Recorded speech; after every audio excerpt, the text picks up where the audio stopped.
श्राद्ध का मतलब केवल ये नहीं है कि जो मर गए उनके प्रति श्रद्धा रखी जाए। श्राद्ध का मतलब है तुम्हारे घर में जो जीवित हैं, तुम्हारे घर में जो बुजुर्ग हैं, तुम्हारे घर में जो बड़े बैठे हैं, वो बुजुर्ग हो गए तो उनको पानी भोजन उनकी व्यवस्था समय पर दीजिए। ये श्राद्ध का मतलब ये नहीं है जो मर गए उनके प्रति श्रद्धा, उनके प्रति रखो श्रद्धा, मतलब हम ये नहीं कहेंगे कि मत रखो, मना नहीं है। आप अपने पूर्वज चले गए उनके प्रति श्रद्धा रखो, उसका मतलब श्राद्ध है, हम मानेंगे। पर हमारी शिव महापुराण की कथा कहती है, ये शिव तत्व कहता है कि सबसे बड़ी 16 दिन की श्राद्ध से मतलब रखना कि अपने घर में जो बुजुर्ग हैं, अपने घर में जो बड़े हैं, अपने घर में जो बुजुर्ग माता पिता हैं, उनके प्रति श्रद्धा हो तो समझ लो कि ये श्राद्ध का महत्व है। आप श्रद्धा ही नहीं रखें। यदि श्राद्ध पक्ष के अंदर प्रदोष तिथि पड़े और श्राद्ध की प्रदोष के दिन यदि शाम के समय पर प्रदोष काल में एक 4 बत्ती का गाय के घृत का दीप लगाया जाए और 4 पितरों का स्मरण किया जाए,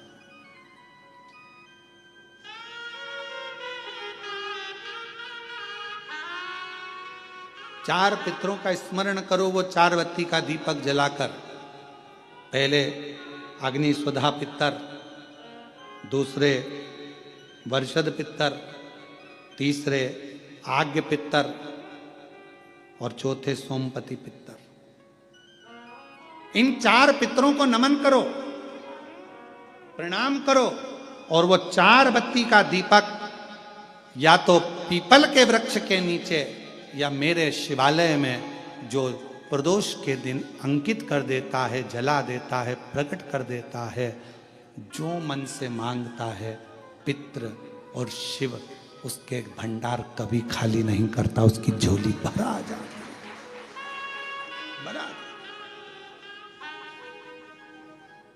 कौन से दिन? श्राद्ध पक्ष में जो प्रदोष आए, प्रदोष के दिन प्रदोष काल में दीप प्रकट करने की बड़ी महत्वता है। आपने 16 दिन अगर ब्राह्मण को भोजन नहीं कराया है, 16 दिन अगर तुमने अन्नदान नहीं करा है, 16 दिन अगर कोई दान नहीं दिया है, तो भी यदि प्रदोष के दिन श्राद्ध पक्ष में जो प्रदोष आएगी, उस प्रदोष के दिन श्राद्ध पक्ष के 16 दिन के अंदर जो प्रदोष आए, प्रदोष काल में चौमुखी दिया 4 पितरों का जिनका नाम अभी वर्णन किया उनका स्मरण कर कर यदि प्रज्वलित किया जाए तो उसका फल अधिक मिलता है। और जो कामना कर कर हम दीप लगाते हैं वो कामना हमारी वर्ष भर पूरा नहीं होता और बाबा उस कामना को पूर्ण कर देता है, पितृ पूर्ण कर देता है। तुम अपने पितरों का नाम लो और लगाओ चार, क्योंकि ये 4 पित्र 4 दिशाओं से हमको सुरक्षित रखते हैं। अग्निस्वध पितर हमारे पूर्व दिशा से हमें सुरक्षित रखते हैं। वर्षद पितर हमें दक्षिण दिशा से सुरक्षित रखते हैं। और महाराज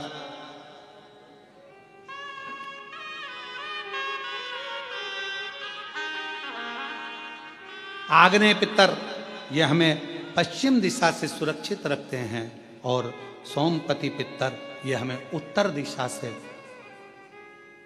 सुरक्षित रखते हैं। ये वो पितर हैं जिनका नाम लेकर यदि प्रदोष काल में प्रदोष के दिन श्राद्ध पक्ष में अगर दीप 4 बत्ती का घृत का लगाया जाता है, या तो शिवालय में या पीपल के वृक्ष के नीचे, अगर वहां नहीं लगा सकते तो तुलसी के पौधे के नीचे, उसके सामने, या बट वृक्ष के सामने, या आंवले के वृक्ष के सामने, या बेलपत्र के वृक्ष के सम्मुख में, कहीं पर भी अगर इस दीप को लगाया जाता है और शिव का नाम लेकर उसको प्रज्वलित किया जाता है तो पितृ और शिव आपका कार्य सफल जरूर करते हैं और रक्षा जरूर करते हैं। हम तो यहां तक कहेंगे, किसी को स्वप्न आते हो, स्वप्न में भय हो जाता है, बच्चा एकदम रोकर उठ जाता है, चिड़चिड़ा हो जाता है, व्यक्ति के अंदर द्वेष उत्पन्न होने लगता है, क्रोध आने लगता है, बहुत ज्यादा टेंशन है, डिप्रेशन है, मानसिक चिंता है, उसको हम कहेंगे इस दीप को जरूर जला, उसको लगाना चाहिए। पितरों का नाम लेकर, चारों पितरों का स्मरण कर कर। कोई कहे तुमसे कि तुम्हारे यहां पितृ दोष लगा है, कोई कहे तुमसे तुम्हारे यहां काल सर्प दोष लगा है, कोई कहे तुमसे तुम्हारे यहां वास्तु दोष लगा है, कोई कहे तुमसे तुम्हारे कुल देवी देवता का दोष लगा है, एक काम करा करो, एक चावल का दाना घर से लेकर गए, 16 दिन श्राद्ध में जब से कथा सुनी है उसी दिन, उसी पल, उसी घड़ी या दूसरे दिन से प्रारंभ कर दो। कोई कहे पितृदोष है, कोई कहे काल सर्प दोष है, कोई कहे वास्तु दोष है, एक चावल का दाना श्राद्ध पक्ष में साथ लेकर जाओ, घर से एक लोटा जल भर कर लेकर जाओ, पहले चावल का दाना शिव जी को समर्पित कर दो, उसके बाद एक लोटा जल धीरे धीरे बाबा का मंत्र उच्चारण करते हुए पंचाक्षर, षडाक्षर या श्री शिवाय नमस्तुभ्यम बोलते हुए और अपना गोत्र बोलकर, नाम बोलकर जल समर्पित करना प्रारंभ करो। धीरे धीरे आपको खुद लगेगा कि मेरे घर का सारा दोष समाप्त हो गया है, सारा दोष, सारा दोष समाप्त। पितृपक्ष में जितना शिव की आराधना कर सकते हो, नवरात्रि में जितनी शंकर की आराधना कर सकते हो उतनी करो। शंकर की आराधना करने से नवरात्रि में शक्ति का बल बढ़ता है।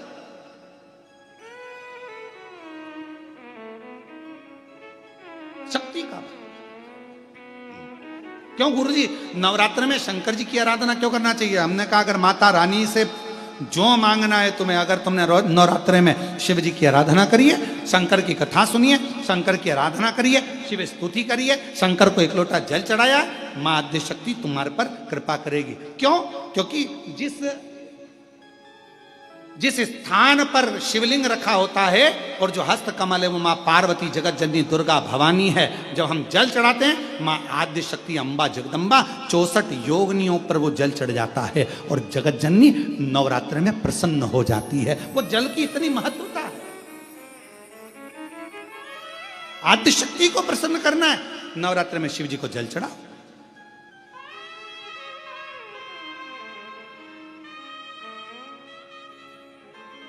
कोई बेटा बेटी है,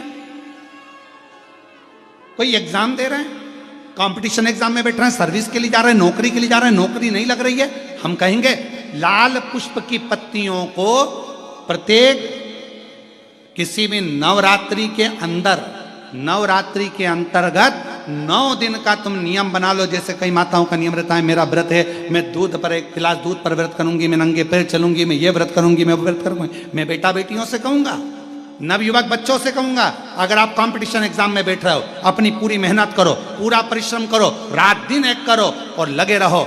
और 9 दिन तक नवरात्रि में 9 लाल फूल की 9 पंखड़ियां या 9 कोई भी चावल लाल कलर में कर कर, कुंकू में कर कर, अगर माँ जगत जननी के मंदिर में नहीं जा सकते, माँ भीड़ रहे तो शिवलिंग की जो जलाधारी है, जहां पानी गोल घूमता है, इस जलाधारी पर कहीं पर भी नवरात्रे में 9 दिन तक या तो लाल फूल की पंखड़ी 9 या 9 चावल के दाने लाल कलर कर कुंकू में, लाल चंदन में उस स्थान पर चढ़ाना प्रारंभ करो। 9 दिन के बाद तुम्हें 15 दिन और निकलेंगे, उसके बाद तुम्हें खुद लगेगा कि तुम्हारी जॉब, तुम्हारी नौकरी तुम्हारा बाबा ने लगाया है। शक्ति का बल, परिश्रम जरूर करना, मेहनत जरूर करना, रात दिन पढ़ाई एक साथ करना और अपने परिश्रम को नहीं छोड़ना। मेहनत जरूर करो पर साथ में ये प्रयोग भी करो नवरात्रि का। देखो शिव और शक्ति का बल तुम्हें प्रसन्नता देता है कि नहीं देता? शिव शक्ति का बल हमें प्रसन्नता देता है कि नहीं देता?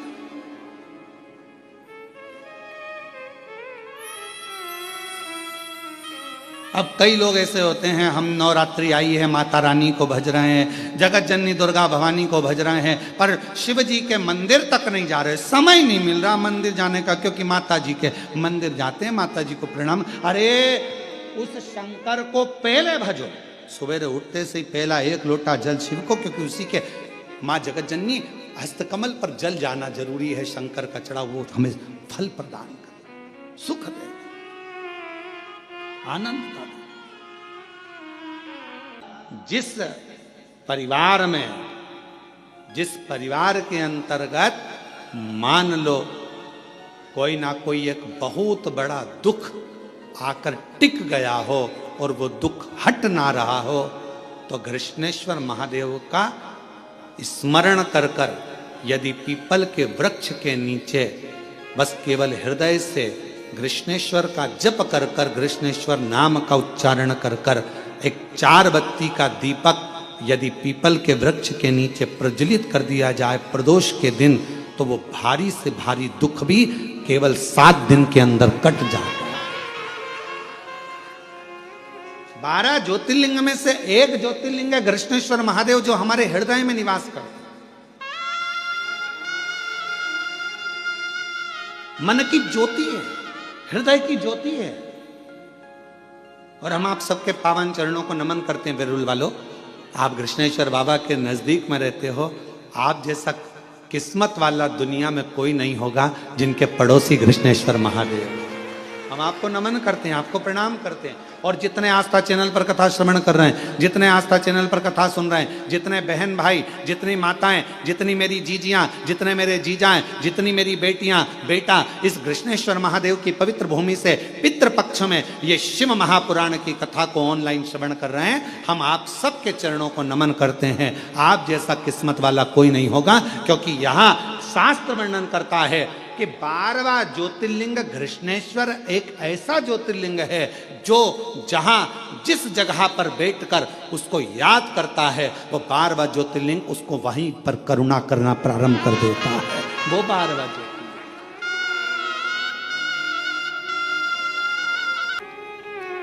किसी भी स्थान पर कभी भी कहीं पर भी यदि शरीर में हाथ में कंपन हो रहा है, पांव चलते नहीं बन रहा है, शरीर हाँप ज़्यादा भरा रही है, खूब ज़्यादा शरीर चल नहीं पाता, थोड़ी थोड़ी देर में हाँपड़ी भरा जाती है, हाँप भरा जाती है, या पीछे से रीढ़ की हड्डी दुखना प्रारंभ हो जाती है, तो उसके लिए सरसों के फूल 108। काय के फूल? सरसों के। सरसों जानते हो सब लोग? सरसों के फूल 108 भगवान शंकर के मंदिर में घृष्णेश्वर महादेव का नाम लेकर 108 सरसों के फूल एक एक कर कर घृष्णेश्वर बाबा को समर्पित कर दो। उसी फूल को उठाकर नंदी जो मंदिर में है उसका पीठ का ऊपर का एक भाग होगा, नंदी के पीठ पर अग्र भाग ऊपर का होता है, उस भाग को वो 108 सरसों के फूल छुआ दो और उसको लेकर घर पर जाओ, उसको सूखने डाल दो। सूखने के बाद वो सरसों के फूल का थोड़ा थोड़ा सा भाग सुबह के समय पर खाली पेट जरा सा भाग रोज खाना प्रारंभ करो। 21 दिन तक 20 दिन तक अगर आपने रोज खाया, आपके हाथ का कंपन और जो चलने में आपको हाँप भरा रही है वो, और रीढ़ की जो हड्डी दुख रही है उसमें धीरे धीरे अंतर आना अपने आप प्रारंभ हो जाएगा। घृष्णेश्वर महादेव का स्मरण। श्राद्ध पक्ष की कथा है, थोड़ा सावधानी से सुनिएगा। श्राद्ध पक्ष की कथा है, थोड़ा सावधानी पूर्वक स्मरण करिएगा और अपने जीवन में उतारने का प्रयास करिएगा। जितने भी आस्था चैनल पर सुन रहे हो, चाहे फेसबुक यूट्यूब पर सुन रहे हो, चाहे इस कथा के पंडाल में बैठकर सुन रहे हो, कश्यप बाबा 12 ज्योतिर्लिंग का स्मरण करते हैं, पर कभी उन्होंने अपनी जिंदगी में पार्थिव पूजन करा। हर बार 12 ज्योतिर्लिंग का स्मरण करा, पार्थिव पूजन करा, पर कभी उन्होंने 12वां ज्योतिर्लिंग नहीं बनाया। अर्थात 11 ज्योतिर्लिंग बनाते थे और 12 ज्योतिर्लिंग उसमें बनाते ही नहीं।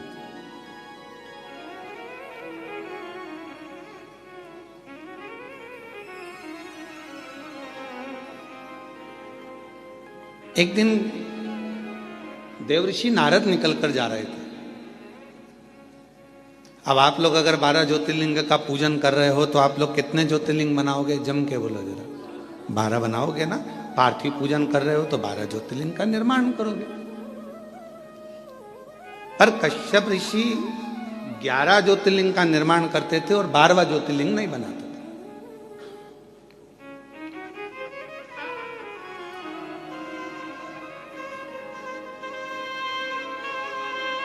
देवऋषि नारद का आगमन हुआ और देवऋषि नारद का आगमन हुआ और देवऋषि नारद ने आकर पूछा कि कश्यप बाबा एक बात बताओ, आप जो ये ज्योतिर्लिंग का निर्माण करते हो, ज्योतिर्लिंग बनाते हो, तो इसमें 11 ज्योतिर्लिंग बनाते हो, 12वां ज्योतिर्लिंग क्यों नहीं बनाते? 12वां ज्योतिर्लिंग निर्माण क्यों नहीं करते?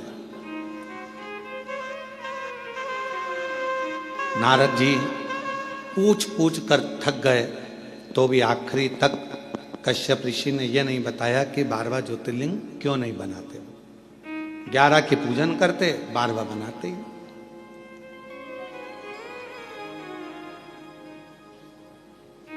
अब समय बीता,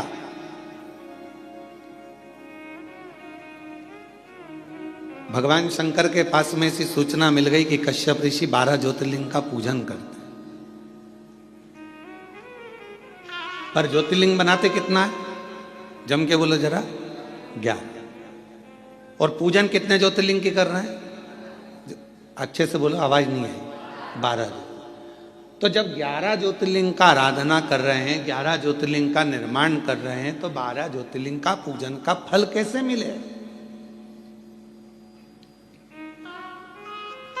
कैसे प्राप्त हो? तब पार्वती जी एकदम रुष्ट होकर बैठ गई और पार्वती जी शिव जी की आराधना करने लगी। भोलेनाथ जी ने पूछा, पार्वती तुम रुष्ट क्यों?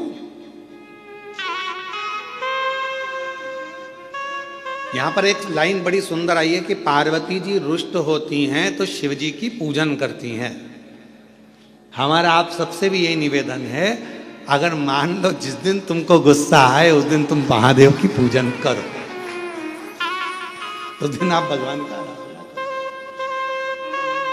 पर उल्टा होता है, जिस दिन रुष्ट होते हो ना, उस दिन तो तुम इतना बोलते हो, इतना बोलते हो, इतना बोलते हो कि जो पहले का करा धरा है ना, उस पर भी तुम लोग पानी फेर लेते हो, वो भी पूरा सत्यानाश मिला लेते हो, उसको भी नाश कर देते हो।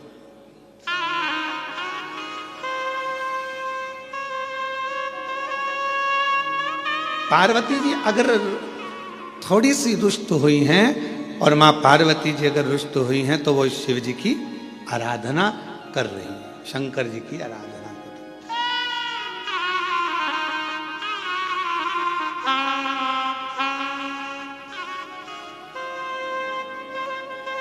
और मैंने तेरे ही भरोसे बाबा, तेरे ही भरोसे। मेरा सासुओं से भी निवेदन है, बहुओं से भी निवेदन है, बेटाओं से भी निवेदन है, बाप से भी निवेदन है, भाऊ से भी निवेदन है, और घर में रहने वाले हर व्यक्ति से निवेदन है कि पार्वती के संवाद का स्मरण करना। जब क्रोध आए कुछ नहीं करना, मुख चुप करना, एक लोटा जल उठाना और ले जाके देव अधिदेव महादेव पर चढ़ाना प्रारंभ करना। थोड़ी देर बैठना, हाथ में माला पकड़ना, नहीं पकड़ो तो प्रेम से मोबाइल को किनारे रखना और हृदय पर हाथ रखकर श्री शिवाय नमस्तुभ्यं, श्री शिवाय नमस्तुभ्यं, श्री शिवाय नमस्तुभ्यं, श्री शिवाय नमस्तुभ्यं। हृदय से अपने मन से भगवान को पुकारना प्रारंभ करो, भाव से पुकारो उसको। झगड़ा कर भी लोगे, सास अपशब्द कह देगी, बहू अपशब्द कह देगी, दोनों ने अपनी आड़ी टेढ़ी बातें कह दी, होगा क्या इसमें? महाराज, इसमें एक दूसरे से संबंध दूर बनते चले जाएंगे, टूटते चले जाएंगे। इसलिए जितना मौन रहोगे, शांत रहोगे, उतने अपने जीवन का आनंद पाओ। उतने अपने जीवन को प्रसन्नता के भाव में लेकर जाओ।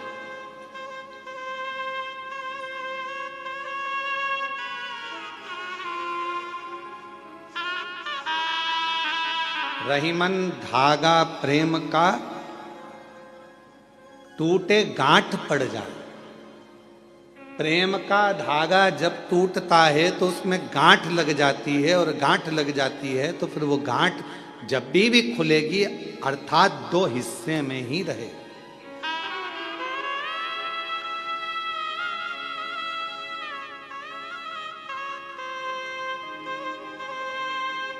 गन्ने का रस पिया है? जम के तो बोलो। महाराष्ट्र में गन्ना ही बोलते हैं, ईख बोलते हैं? ऊस। अच्छा अच्छा, वो मूस नहीं बोला। अब मराठी में उसको ऊस कहते हैं, तो जो हमारे उधर गन्ना कहते हैं, शुगर कहते हैं, है?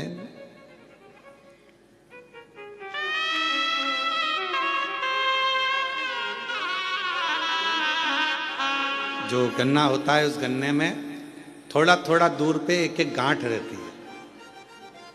गन्ने के पूरे भाग में मिठास होता है, पर जहां गांठ होती है ना उसकी, उसमें मिठास नहीं होता, उसमें रस नहीं होता।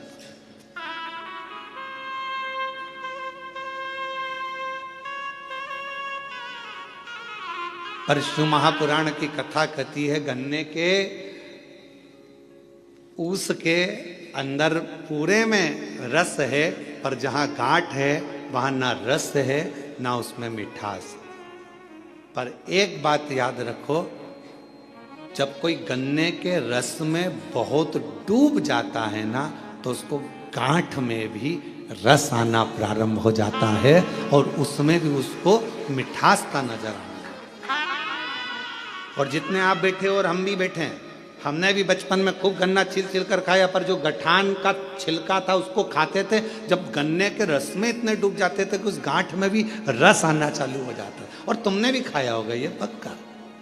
ऐसा हो नहीं सकता कि तुमने गांठ छीली हो और उसको मुंह में नहीं लिया, उसमें रस मिला। तो कहा यदि परिवार में एक दूसरे को मिलकर चलना है और उसमें अगर रस आ रहा है, तो फिर एक निवेदन है, कभी विवाद की कभी द्वेष की अगर गांठ पड़ भी जाए तो उसको भुलाते हुए उस रस में डूबने का फिर प्रयास करना, और उस गठान को, उस गांठ को एक साइड पटकने का प्रयास करना। एक साइड परमात्मा की भक्ति में डूबो, परमात्मा के भजन में डूबो, स्मरण में डूबो। पार्वती जी रुष्ट हो गई, भगवान शंकर की पूजन करने बैठ गए, और कहते हैं जितनी रुष्टता में भगवान का भजन हो पाता है, उतनी एकाग्रता जब रूठने के बाद जब आप लड़ाई कर लेते हो एकदम, तुम देखना बहुत तेज सुनामी लहरें चली, बहुत तेज बारिश हुई, खूब तेज हवा चली, एकदम बवंडर मचा, और उसके बाद जो शांति होती है, इतनी शांति कि लगता है अभी थोड़ी देर पहले तो हमने देखा था कितना बवंडर था, इतना विवाद था, और अब एकदम शांति हो, एकदम शांति।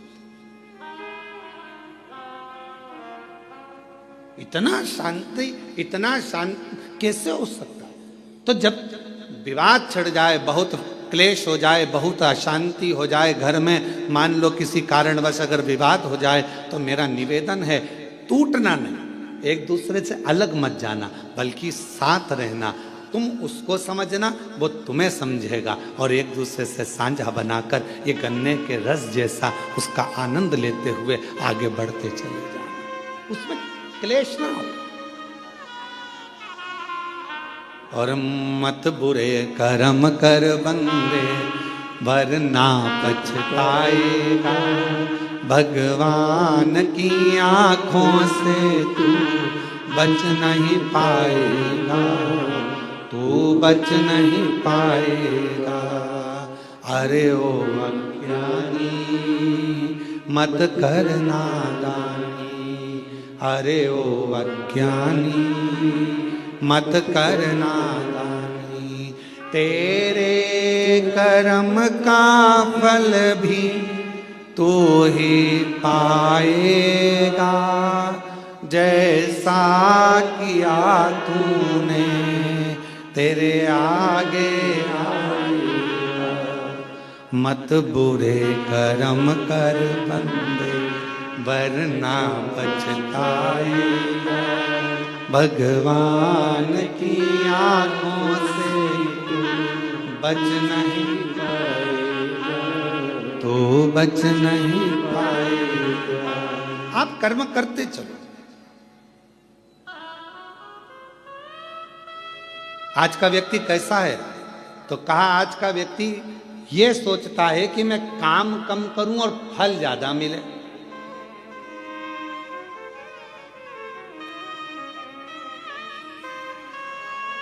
नारखेड़े जी, आपने भी बड़ी मेहनत करी होगी, पाटिल जी आपने भी बड़ी मेहनत करी होगी, और जितने यहाँ पर मेरे भाई बैठे हैं, जितने भी भाऊ बैठे हुए हैं, मैं आपसे निवेदन करूं, आपने भी अपनी जिंदगी में बहुत मेहनत करी होगी।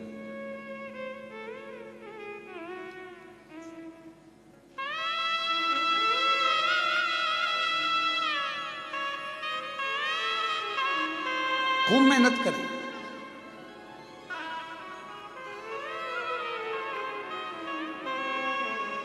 पर जो मेहनत से मिला वो टिकता है, जो तुरंत आया वो तुरंत चले जाता है। पर हमारी सफलता हमारी मेहनत पर निर्भर करती है। जब हम बहुत परिश्रम करते हैं, मेहनत करते हैं, तो हमारे घर में जो आता है वो हमको थोड़ा समय टिकता है, रुकता है। जो अचानक आया अचानक चले गया वो फिर टिकेगा नहीं।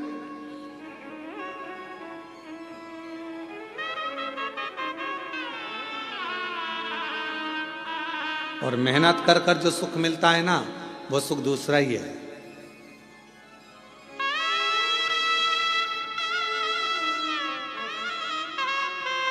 जब हम छोटे थे तो 2 रुपए की किराए की साइकिल मिलती थी, इतनी बड़ी छोटी सी। तुम्हारे यहाँ भी मिलती होगी, ऐसा नहीं है, और तुमने भी चलाई होगी। कई तो होंगे हमारी साथ वाले जिन्होंने चलाई होगी। है, किराए की साइकिल मिलती थी, 2 रुपए की मिलती थी, पर वो 2 रुपए इकट्ठा करने में कम से कम 1 महीना लग जाता था।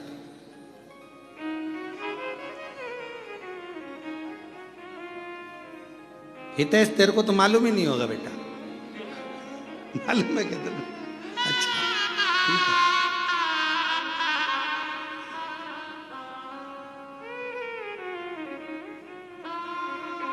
वो 2 रुपए इकट्ठे करने में 1 महीना टूट जाता था। भगवान हमारी मौसी को भेज दो, भगवान हमारे मामा को भेज दो, भगवान हमारी बुआ को भेज दो। जब ये सब आती थी, 5 पैसे, 10 पैसे, 15 पैसे, 25 पैसे जब देकर जाती थी, और वो 2 रुपया जिस दिन इकट्ठा होता था, उस दिन सुबह से गायब होते थे। साइकिल लेते थे छोटी वाली, और कभी कभी किस्मत ऐसी होती थी कि वो साइकिल ऐसी मिलती थी जिसकी चेन बार बार उतर जाती थी।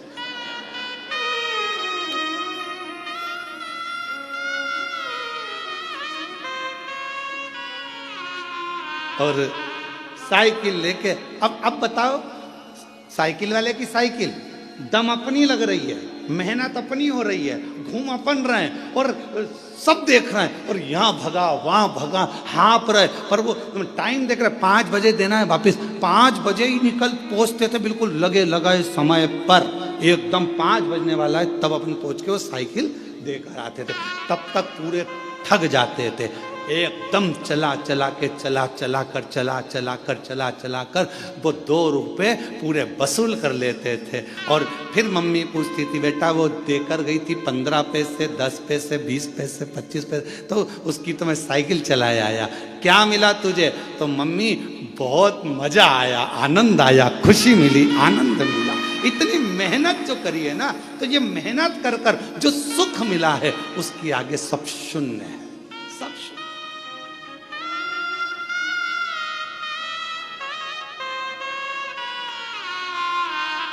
उसके आगे सब शून्य है।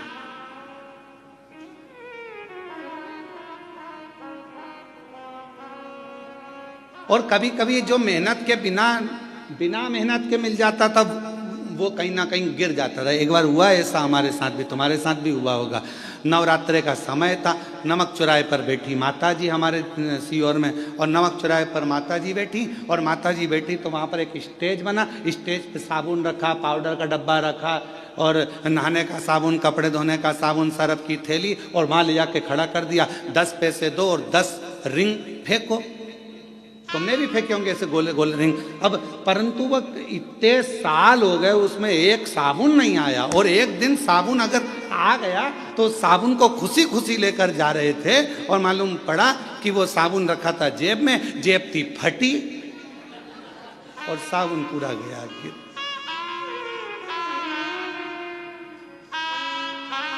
तो जो मेहनत से मिला वो टिका, और जो मेहनत से नहीं मिला वह हाथ से खिसक गया।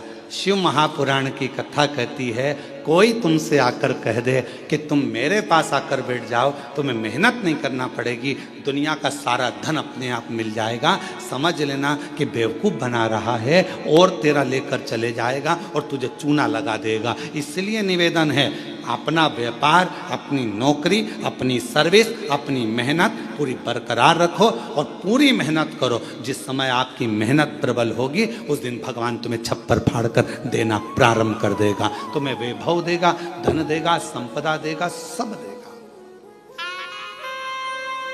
सब देगा। आप अपनी मेहनत से पीछे मत।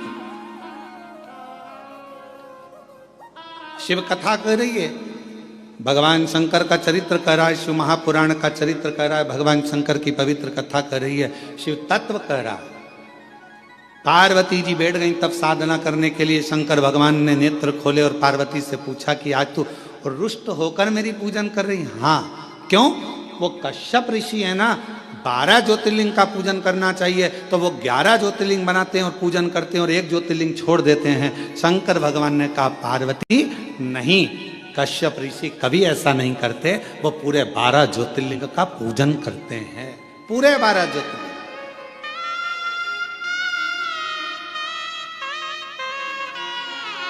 चलो जरा देख के आओ। पार्वती जी ने शिव जी को लिया साथ, और चलो जरा देखो, मैं बताती हूँ तुमको 11 ज्योतिर्लिंग बने। और कश्यप ऋषि का रोज का नियम था, ज्योतिर्लिंग बनाते और पूजन करते पार्थिव लिंग की। चलो अभी दिखाती हूँ।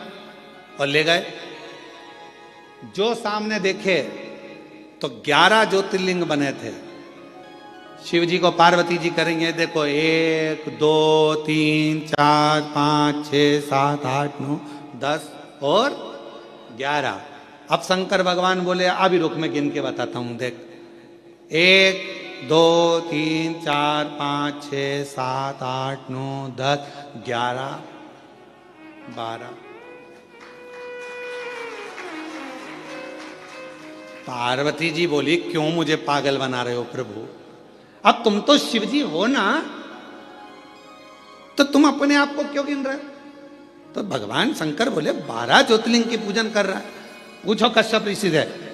बाबा कश्यप ऋषि के सामने प्रकट हो गए। कश्यप बाबा ने देखा, आज तो भगवान प्रकट हो गए। जब जब ये उलझन होती है ना, जब जब झगड़ा होता है, जब जब कोई विवाद उत्पन्न होता है, जब जब कोई क्वेश्चन आता है, जब जब कोई प्रश्न आता है, जब जब कोई बवाल मचता है, समझ लेना उसमें कोई ना कोई मंथन होकर कुछ निर्णय निकलने वाला।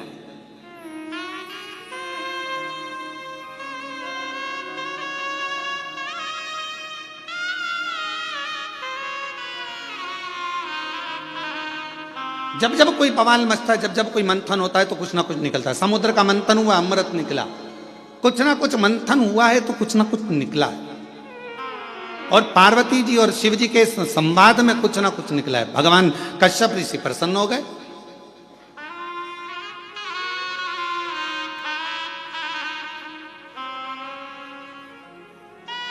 और मंथन में कुछ ना कुछ निकलना जरूरी भी है। एक प्रसंग बड़ा सुंदर है महाराज जी।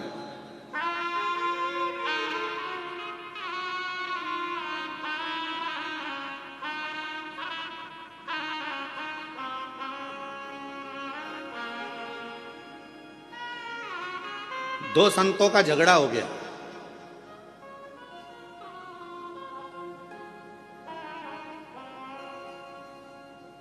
और आपस में दोनों झगड़ लिए। अब दोनों झगड़ लिए तो एक था राम जी का भक्त और एक था हनुमान जी का भक्त, और दोनों में छिड़ गया विवाद। हनुमान जी ने राम जी से कहा, प्रभु दो संत लड़ रहे हैं आपस में, अब तुम क्या कहोगे? राम जी बोले, कहना क्या है, अब इन दोनों को प्रमाणित करने के लिए अपन दोनों को जाना पड़ेगा। जब जब संत झगड़ते हैं, साधु झगड़ते हैं, सन्यासी झगड़ते हैं, तपस्वी झगड़ते हैं आपस में, जब कोई भगवत प्रेमी आपस में झगड़ते हैं, तो उसका निर्णय करने के लिए स्वयं परमात्मा को बीच में आना पड़ता है और परमात्मा को निर्णय करना पड़ता है।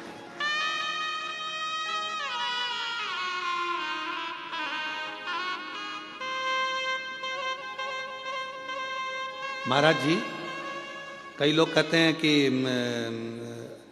ये महाराज जी ने ऐसा कह दिया, वो महाराज जी ने ऐसा कह दिया, आपस में झगड़ा हो रहा है। हम कहते हैं झगड़ा नहीं हो रहा है, कुछ परमात्मा ने लीला रची है, और परमात्मा ने लीला रची है तो वो जनमानस के सामने उसको कहीं ना कुछ संतों के माध्यम से लाना चाहते हैं।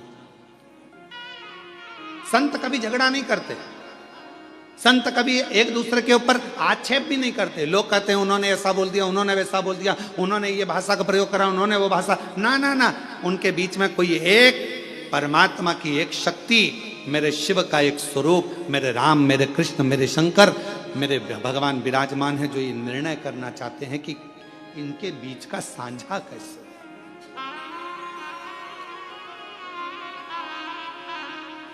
पार्वती जी बोली तुम गलत गिन रहे हो, शिव जी बोले तू गिन ले। फिर पार्वती जी ने गिनती लगाई, 1 2 3 4 5 6 7 8 9 10 11।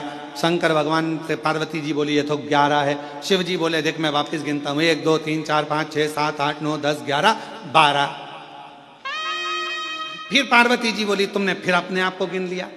शंकर भगवान बोले कश्यप ऋषि से पूछ ले कि कश्यप बाबा तुम ये 11 शिवलिंग बनाते हो कि 12 शिवलिंग बनाते हो? कश्यप बाबा से पूछा पार्वती जी ने कि कश्यप ऋषि तुम इतने बड़े ऋषि होकर तुम्हें 12 ज्योतिर्लिंग का निर्माण करना चाहिए, 12 पार्थिव लिंग बनाना चाहिए, उनकी आराधना करना चाहिए, और तुम 11 पार्थिव की पूजन कर रहे हो, 11 लिंग की पूजन कर रहे हो और 11 लिंग की पूजन करते हो, ये कोई अच्छी बात है? करना है तो 12 की करो। इतने में कश्यप ऋषि ने कहा माँ मैं 12 ज्योतिर्लिंग की पूजन करता हूं, आप ना मानो तो देख लो कहां है 12 ज्योतिर्लिंग।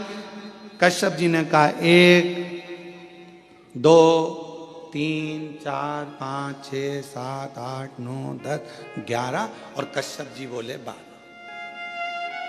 कश्यप जी ने खुद अपने हृदय पर हाथ रख लिया और कहा 12।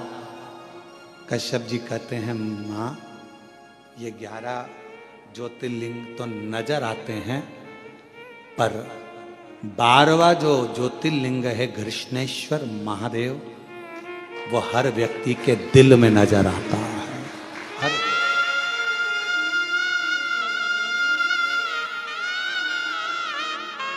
हर व्यक्ति के हृदय में।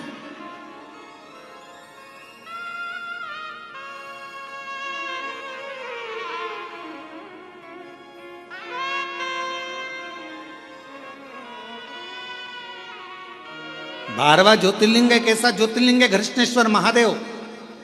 12वां ज्योतिर्लिंग एक ऐसा ज्योतिर्लिंग है घृष्णेश्वर महादेव जो हमारे हृदय में निवास करता है। कितना सुंदर कहा है स्कंद पुराण में घृष्णेश्वर बाबा के लिए, बेरुल के लिए वर्णन किया गया। तो 12वां ज्योतिर्लिंग घृष्णेश्वर महादेव।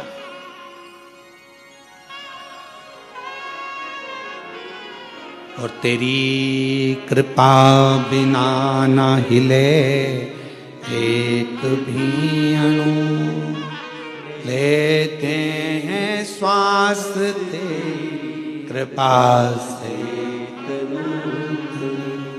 बखान क्या करूं मैं राखों के ढेर का, चपटी बभूत में खजाना कुबेर का। हे गंगाधार मुक्ति द्वार ओंकार तू, भोले ओंकार तू। आयो शरण तिहारी शंभुतार। कृष्णेश्वर महादेव।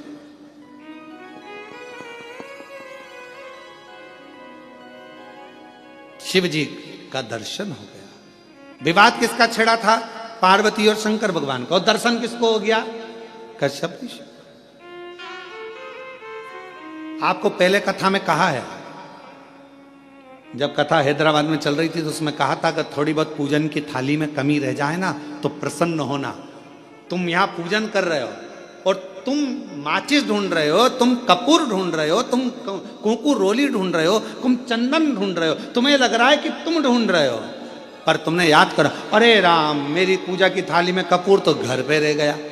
अब तुमने कह दिया कपूर घर पे रह गया और तुम यहां ढूंढ रहे हो, तो तुम नहीं ढूंढ रहे हो, अब तुमने मन से वो कपूर को प्रकट कर दिया। शिवजी तुम्हारे घर जाकर वो कपूर वहां से ले लेंगे। तुमने स्थान बता दिया कि वहां रखा है। झगड़ा यहां हुआ है शिव और पार्वती का, और दर्शन किसको हो गया? जम के बोलो जरा, कश्यप ऋषि। झगड़ा इन दोनों का हो रहा है, दर्शन कश्यप ऋषि कर रहा है, दर्शन कश्यप बाबा को हो रहा है। ये इनकी आनंदता, ये इनका प्रेम है, ये इनकी वात्सल्यता।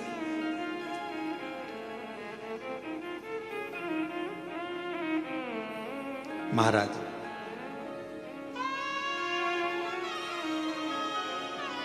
कृष्णेश्वर बाबा का एक सुंदर भाव व्यक्त किया है महाराज स्कंद पुराण के अंतर्गत।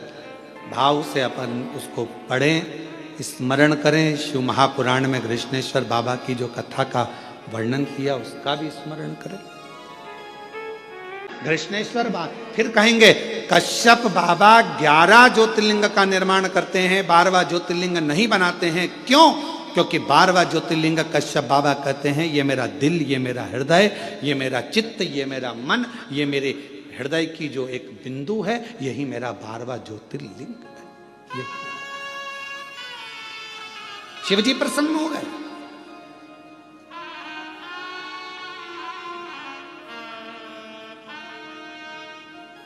मांगो तुमको क्या चाहिए? पार्वती जी बोली अपन तो झगड़ा कर आए थे और आप कश्यप ऋषि को वर देने लगे। शिव जी कहने लगे अब मेरा दर्शन हुआ है तो कुछ ना कुछ तो देना पड़ेगा। पार्वती जी बोलती ऐसा होता है क्या? शंकर भगवान बोले सुन पार्वती, ये मेरी रीति है।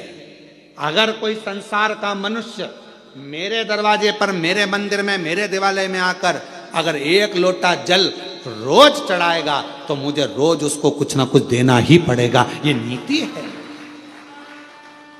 जैसे बेटी का बाप, बेटी का बाप क्या है? बेटी का बाप अगर बेटी रोज अपने पिता के घर जाएगी या बाप अपनी बेटी से मिलने जाएगा तो कुछ ना कुछ तो उसको देना पड़ेगा ही। भले पिताजी का घर पास में, रोज बेटी आती जाती है, भले पास में क्यों ना, माँ बोल देगी बेटा तू पास में आज एक काम करना, मैं तेरे को हलवा बना के भेज दूँ, सीरा बना के भेज दूंगा। कभी कुछ कहेगी बेटा मम्मी मेरे को जरूरत नहीं है, नहीं मैं तो भेजूंगी। माँ है ना, बाप है ना, उसका भाव उत्पन्न हो जाए, मैं तो भेजूंगी। अब कोई कहे तुम मम्मी मैं बना लूंगी ना, सब कर लूंगी ना, तुम मत भेज, नहीं मैं तो भेजूंगी चाहे। और अगर वो सीरा नहीं भेजेगी तो देख लेगी बाजार में अच्छी सब्जी आ रही है, बाजार में खरीद के लिए आएगी और वो सब्जी भेज देगी। भले हरा धना भेज दे, मिर्ची भेज दे, पर कुछ ना कुछ भेजे। रोज अगर बेटी अपने माँ बाप से मिल रही है तो माँ बाप उस बेटी को जरूर देंगे, और माँ बाप अगर बेटी से मिल रहे हैं तो जरूर देंगे। उसी तरह मेरा शंकर सबका बाप है, पिता है। जब हम रोज जाते हैं तो वो रोज कुछ ना कुछ हमको देता जरूर है। आप शिव जी को क्या मानती हो? अपना पिता, अपना बाबुल, अपना बाप, पिता। और कुबेरेश्वर धाम क्या है आपका? मायका। कुबेरेश्वर धाम क्या है? मायका। मायका क्यों कहा गया? जो कुबेरेश्वर बाबा की धरा पर आता है, कुबेर भंडारी के दरवाजे पर आता है, कुबेरेश्वर धाम पर आता है और दिल से जो मांगता है मेरा कुबेर भंडारी उसको दे देता है, फिर वो वापस आता है, क्योंकि वो उसका मायका है। पर पूर्ण समर्पण के साथ जाओ, वहां तुम्हारी किसी से पहचान नहीं है।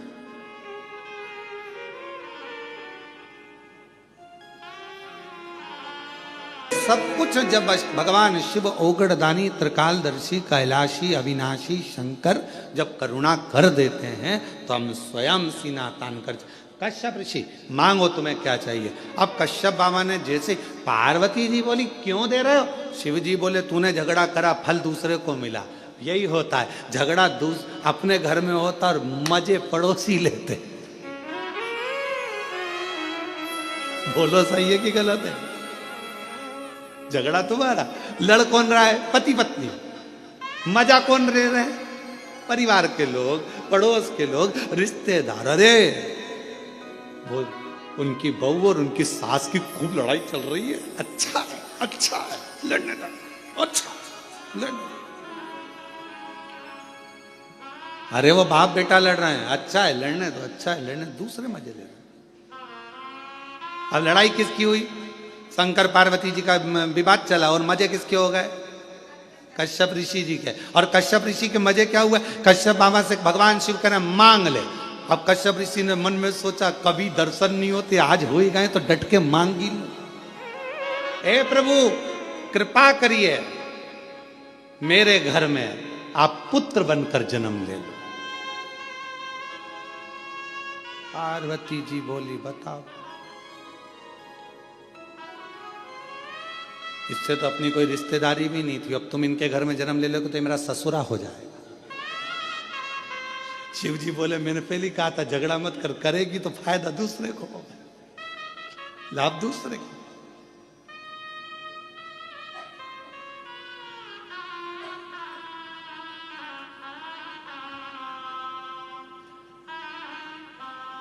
एक घर में एक सास और बहू थे, बहुत उन दोनों का आपस में बनता नहीं था, बिल्कुल नहीं बनती थी।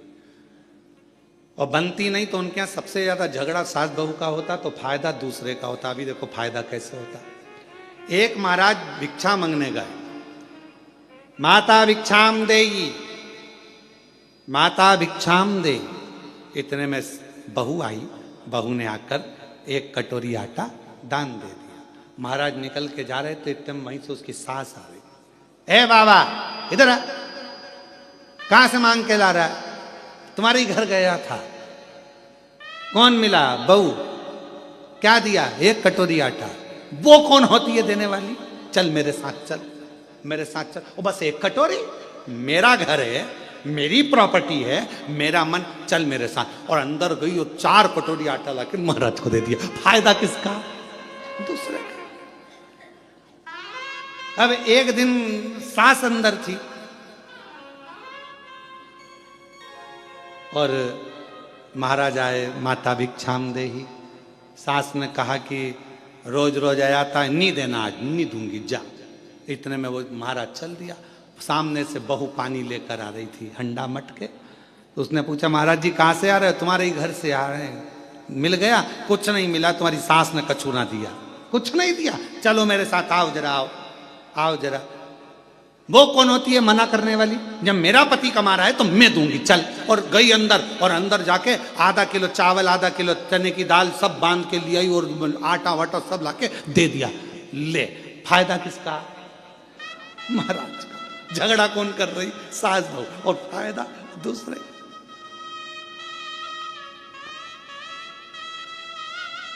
हमारा निवेदन एक बहुत आप लोगों से है, आपस में पास में अगर व्यापार चल रहा है, पास में दुकान चल रही है, भाई की दुकान चल रही है, परिवार वाले की दुकान चल रही है, निवेदन है झगड़ा मत करना व्यापार में, झगड़ा मत करना परिवार में। क्यों? तुम्हारे झगड़े के चक्कर में तुम्हारे ग्राहक कटकर दूसरी जगह चले जाएंगे और दूसरी जगह पहुंच जाएंगे। ना तेरे हाथ में खीर लगेगी, ना इसके हाथ में खीर लगेगी। कम से कम आज इसके यहां से ले रहा है तो कल तेरे दरवाजे पर जरूर आएगा, ये विश्वास रखना। एक दूसरे में विवाद स्पर्धा नहीं करना है, विवाद नहीं करना।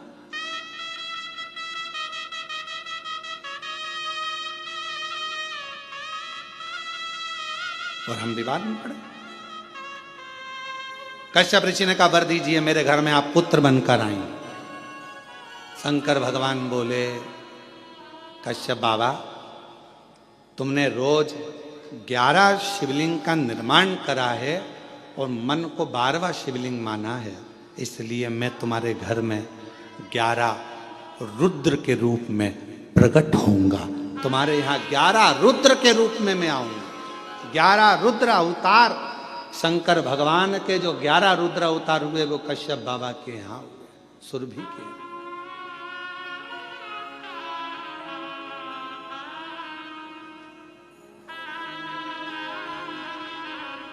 मैं तुम्हारे अब प्रकट हूं।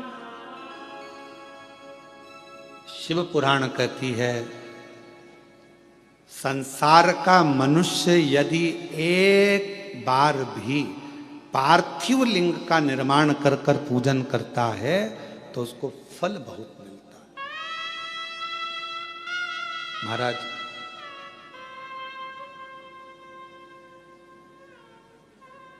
फल जरूर मिलता है।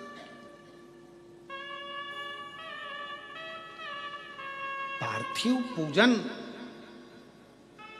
कुछ ना करिए, केवल एक घर के बगीचे में, घर के गमले में अगर मिट्टी है तो उसको ऊंचा कर कर शिवलिंग वहीं बनाकर वहीं जल चढ़ाना प्रारंभ कर दो, उसका फल मिलेगा, उसका लाभ जरूर। पर निवेदन है केवल दिखावे से, मन की शुद्धता में, मन के भाव।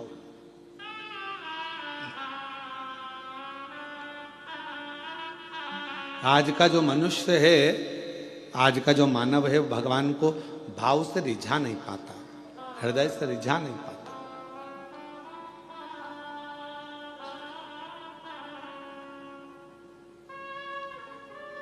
जैसे उत्तानपाद की श्रीमद् भागवत में वर्णन आता है कि राजा उत्तानपाद की 2 पत्नियां थी, एक सुनीति एक सुरुचि।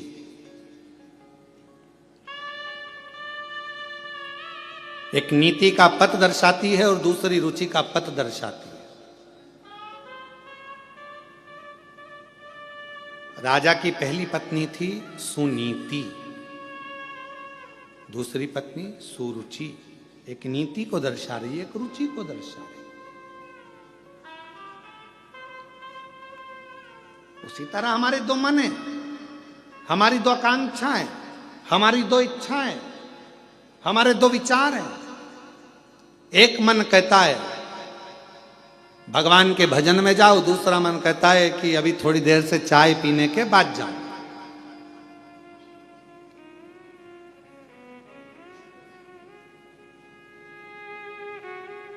और आप में से कई लोग होंगे ऐसा, जैसे इस होटल में कथा चल रही है, तो इस होटल में कथा चल रही है तो कई लोग पहले से आ गए होंगे, तो उन्होंने विचार करा होगा आप होटल में अपन चाय पी लो, फिर कथा में बैठेंगे अंदर।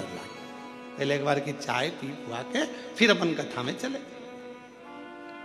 और यहां पर भी हमारे जजमान परिवार, नारखेड़े परिवार, पाटिल परिवार, ये लोग जो कथा में बैठे हुए हैं, हम इनसे भी कहेंगे तुम भी अगर ऊपर से कथा में नीचे आए होगे, अपने अपने कमरे से निकल कर आए होगे, तो पहले पूरी तैयारी कर लिए होगे, पेंट पुना के बढ़िया सज धज के, और फिर बढ़िया रुमाल ले लो, सामान ले लो, ये ले लो, बैग ले लो, इसमें सामान रख लो। और वो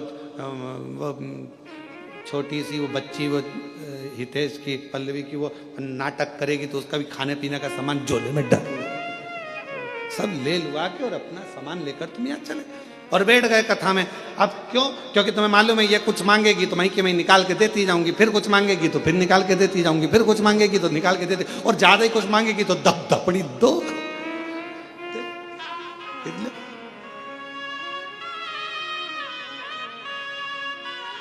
और महाराज कथा कर रही है कि भगवत भजन में पूर्ण समर्पण के साथ दिखावा नहीं चाहिए, बस समर्पण पूरा चाहिए। शंभो शरणे पड़ी मांगू घड़ी रे, दुख काटू दया, सब बोलो दर्शन। अभी कथा चालू हुई, उसके पहले चंद्र ग्रहण पड़ा। बोलो पड़ा कि नहीं पड़ा? अरे जम के तो बोलो पड़ा ना। ग्रहण कब पड़ा? 2 ग्रहों के बीच में कोई तीसरा फंस गया तो ग्रहण पड़ा। तो केवल ऊपर ग्रहण नहीं पड़ता, नीचे भी पड़ता है।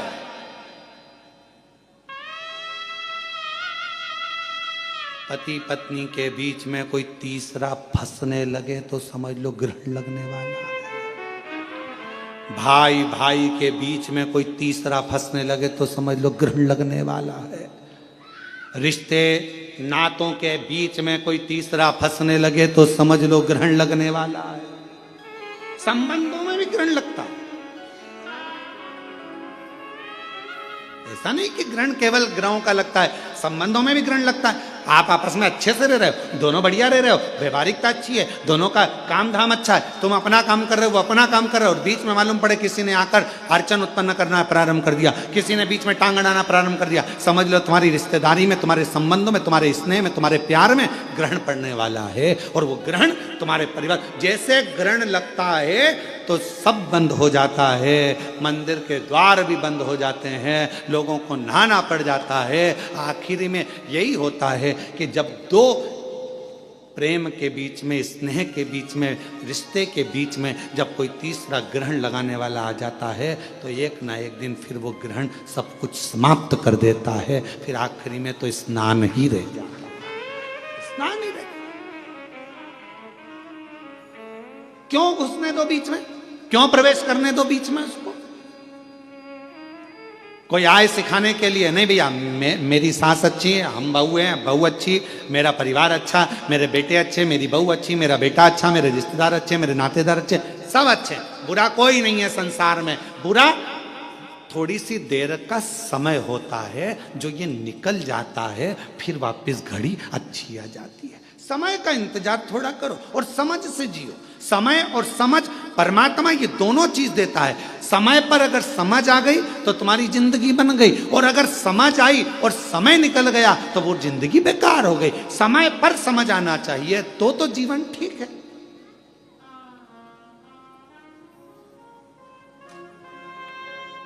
अब व्यक्ति के जीवन में समझ ही समझ और समय नहीं आए, अच्छा तो क्या मतलब का? तो भगवान दोनों चीज साथ में देता है, समय और समझ, परमात्मा दोनों साथ में देता है। बस इतना अपने ऊपर निर्भर करता है कि समय पर समझ रहना चाहिए। अगर समझ पर समय नहीं रहेगा तो फिर वो समझ किसी काम की नहीं है। भगवान ने अगर मौका दिया, जैसे ये हितेश नारखेड़े ने मौका का चौका लगाया, इन्होंने कहा गुरुजी सीहोर में कथा हो रही है, ऑनलाइन तो हमेशा सीहोर से होती रहती है, अब की बार कथा कृष्णेश्वर बाबा को सुनाने के लिए आओ, और कथा ऑनलाइन कृष्णेश्वर बाबा के धाम से हो। तो मन भी करा कि हाँ अच्छा योग लगा है ऐसा कि बाबा, और हम प्रयास करेंगे। हितेश तुमने अच्छी प्रेरणा दे दी इस चीज़ के लिए। हम प्रयास करेंगे कि अब जब भी कोई कथा इधर उधर हुई और कैंसिल हुई और वो मालूम पड़े ऑनलाइन हुई, तो हम प्रयास करेंगे कि 12 ज्योतिर्लिंग में एक ज्योतिर्लिंग में जाके कर दिया करेंगे, कोई जजमान को पकड़ कर। ऐसे किसी जजमान को पकड़ लिया करेंगे और कह दिया करेंगे 50 आदमी तुम्हारे आओ, आराम से अपने कमरे लो और एक हॉल करो और उसमें बैठकर ऑनलाइन, और सब आस्था चैनल पर कथा श्रवण करें और अपने जीवन को सार्थक बनाए।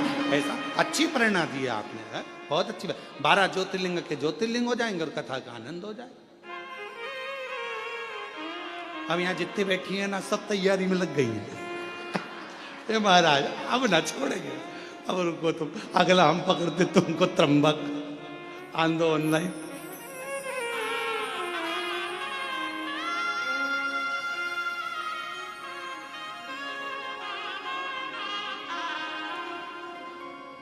स्थान पर बैठकर भगवान शिव जी से अपने मन का भाव कहिए, हृदय से प्रार्थना करिए, विनय करिए, निवेदन करिए और बाबा को अपने मन का भाव बोलिए,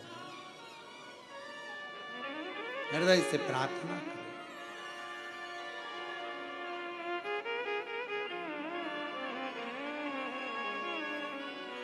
जहां जगह मिले वहां बैठकर दिल से बाबा को अपने मन का भाव कहिए, प्रार्थना करिए, विनय करिए, विनती करिए, निवेदन करिए। साथ में सभी लोग बोलें,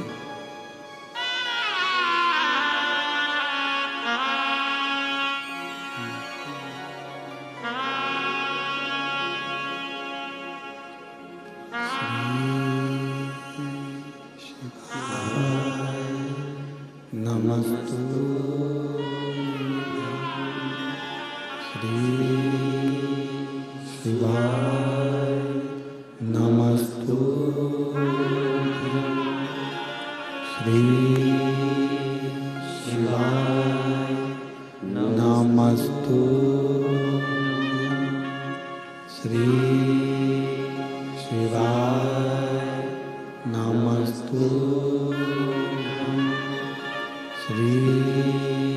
शिवाय नमस्तुभ्यं। भोला सब दुख काटो, ओ भोला सब दुख काटो। शिव शंकर जपो तेरी माला, भोले बाबा जपो तेरी माला। भोला सब दुख काटो, ओ भोला सब दुख काटो। देश है मंगलकारी, देश है मंगलकारी। शमशाने वासी हमारा, शमशाने वासी हमारा। ओ भोला सब दुख काटो, ओ भोला सब दुख काटो।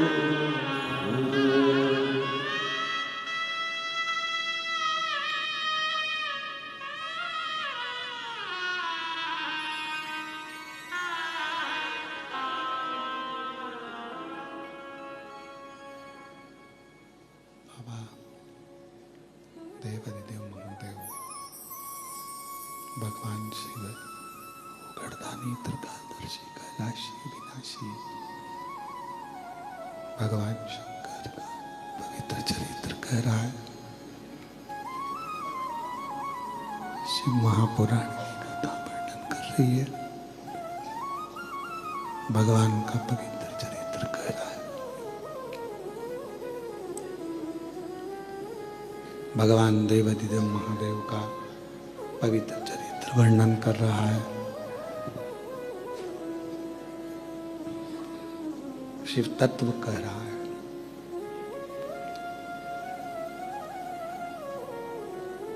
कश्यप बाबा को वर दे दिया हूं। कश्यप गला पकड़ रहा है बहुत जम के।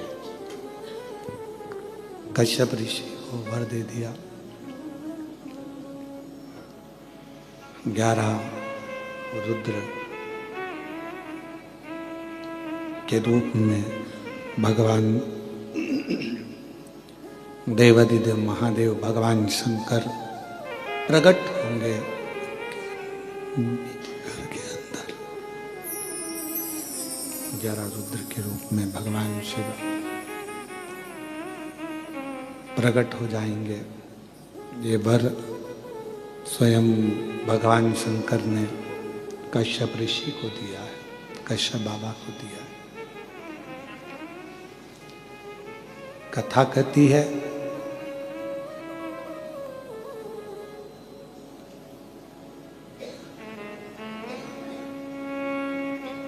जैसे भगवान ब्रह्मा जी और भगवान विष्णु जी के झगड़े में श्रेष्ठ कौन के झगड़े में भगवान शंकर का प्रथम शिवलिंग पृथ्वी पर प्रकट हो गया था। झगड़े में ही तो प्रकट हुआ है। ब्रह्मा जी कहते हैं कि ये पूरा सृष्टि का पालन करता, रचना करता, संहार करता, सब में हूं। और भगवान विष्णु उनको समझा रहे हैं कि आप इस व्यर्थ प्रपंच में मत पड़ो, ये तो सब शिव की माया है। क्यों प्रपंच में पढ़ना, क्यों विचार करना, ये सब शंकर का है। आप और हम भी इन्हीं प्रपंचों में फंसे हुए हैं। कोई ने कह दिया जल चढ़ाओ, कोई ने कह दिया जल मत चढ़ाओ, कोई ने कह दिया बेलपत्र खचड़ी हुई खाओ, कोई ने कह दिया मत खाओ, कोई ने कह दिया प्याज मत खाओ, लहसुन मत खाओ, कोई ने कहा प्याज खाओ, लहसुन खाओ, कोई ने कह दिया ये मत खाओ, कोई ने कह दिया वो मत करो, कोई ने कह दिया ऐसा मत करो, कोई ने कह दिया वैसा मत करो। हम उलझे हुए, सुलझ नहीं पा रहे। सुलझोगे कब? जब स्वयं के दिल की मानोगे। जब तक दूसरे की मानोगे, दूसरे की सुनोगे, दूसरे की कहना मानोगे, तब तक हमारा घर फूटता चले जाएगा, टूटता चले जाएगा। और जिस दिन हमने अपनी खुद की सुनना प्रारंभ कर दी, उस दिन तुम्हारे घर को कोई नहीं तोड़ सकता। तुम्हारे घर की एकजुटता बढ़ती चली जाएगी। हम दूसरे की सुन रहे, हम स्वयं भीतर की नहीं सुन पाए।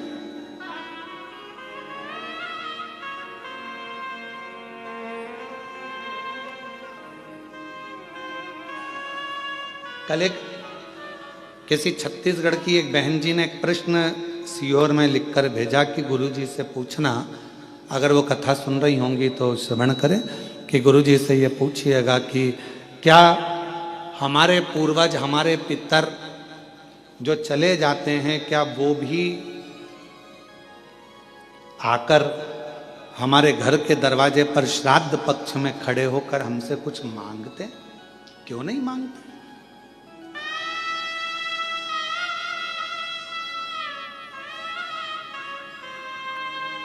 बस रूप बदला हुआ, स्वरूप बदला हुआ।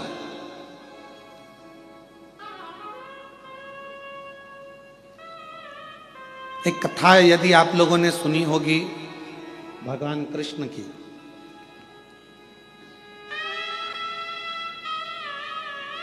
एक बार श्री गरुण जी महाराज भगवान कृष्ण से एक प्रश्न करें, और गरुण जी महाराज ने भगवान नारायण से, भगवान कृष्ण से प्रश्न किया, क्या पितरों की तृप्ति का कोई कार्य हो सकता है? ये 16 दिन जो पितृपक्ष के आते हैं, इन 16 दिन में हम पितरों के लिए क्या कर सकते हैं? कोई ऐसी कथा हमारे शास्त्रों में वर्णित है क्या? तो क्यों नहीं है? भगवान कृष्ण और गरुण का संवाद कर रहा है, गला पकड़ रहा है बेटा।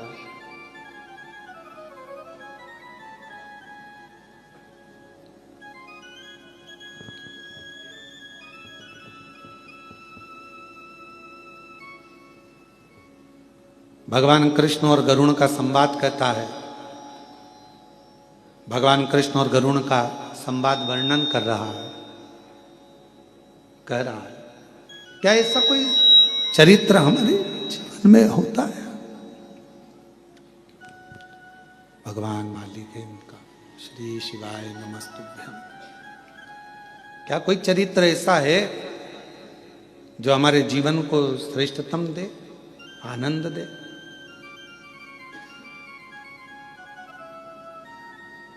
एक चरित्र है, कहा गरुण जी एक रुचि नाम के राजा हुए।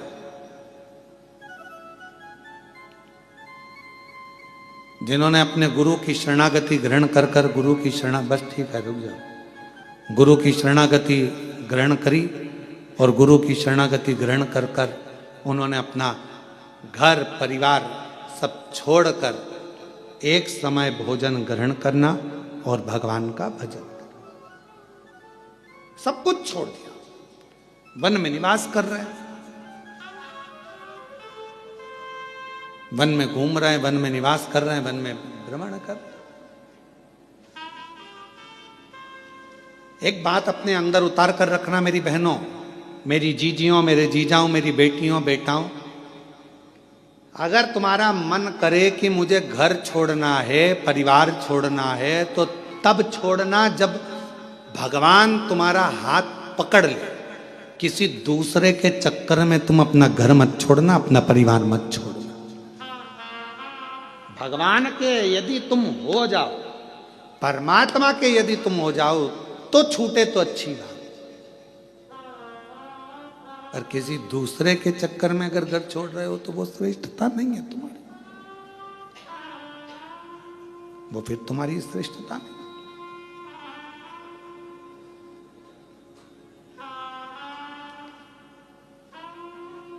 कथा कह रही है, भगवान का चरित्र कर रहा। एक रुचि नाम के राजा हुए। भगवान कृष्ण गरुण जी से कहते हैं कि वो रुचि नाम के राजा भ्रमण करते, वन में रहते, एक समय भोजन करते, भगवत भजन में डूबे रहते, स्मरण में डूबे रहते, मंत्र जाप में डूबे रहते। पर एक दिन वो एक वृक्ष के नीचे विश्राम कर रहे थे और उनके पूर्वज, उनके पितर उनके पास आकर खड़े हो गए और बोलने लगे कि तुम्हारा वंश नहीं बढ़ेगा तो हमारा तर्पण कैसे?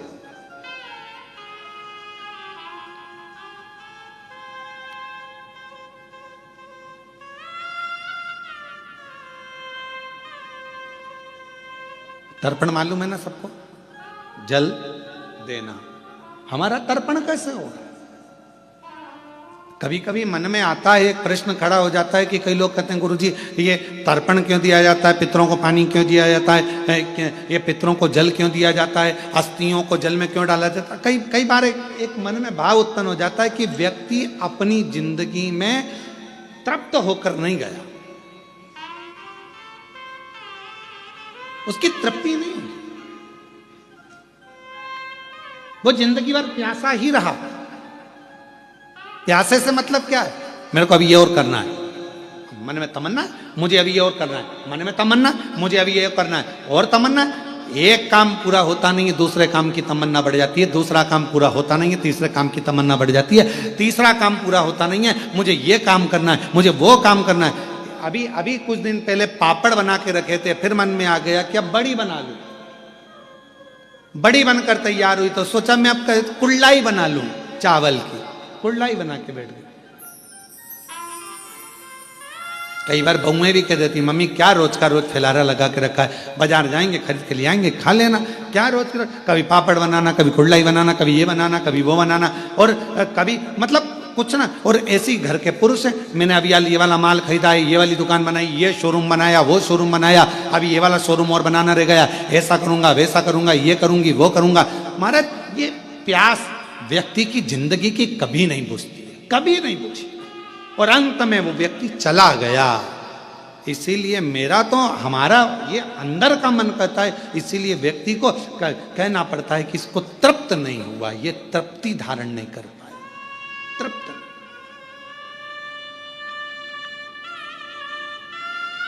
वस्तुओं से तृप्ति रखो, घर के सामानों से तृप्ति रखो, पर परमात्मा की कथा से कभी तृप्त मत हो।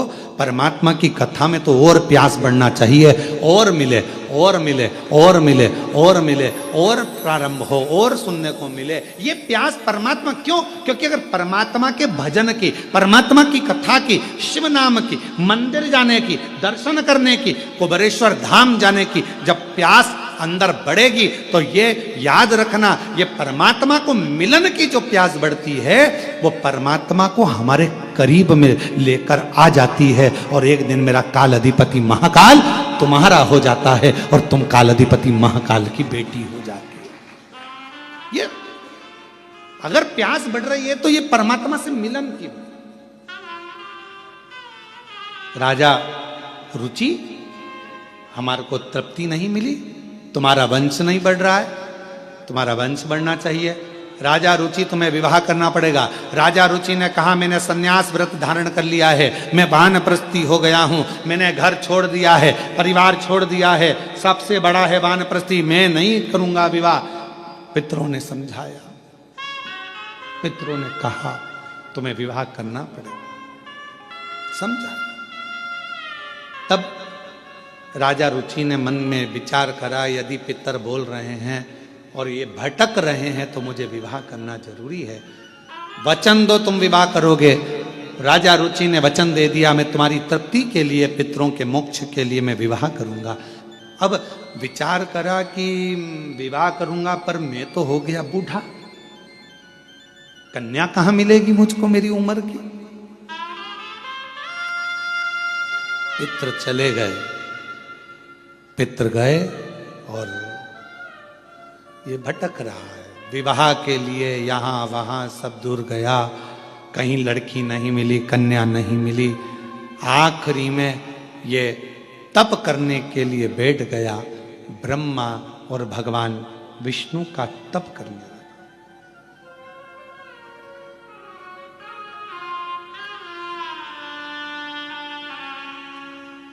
तप कर रहा। भगवान ब्रह्मा जी ने आकर कहा कि तुम्हें क्या चाहिए? एक कन्या नहीं मिल रही है विवाह के लिए। ब्रह्मा जी ने बोला ये लेखनी तो मैं लिख देता, परंतु ये लेखनी लिखने वाले तो स्वयं देवाधिदेव महादेव है। जन्म, मरण और परण, परण मतलब जानते हो?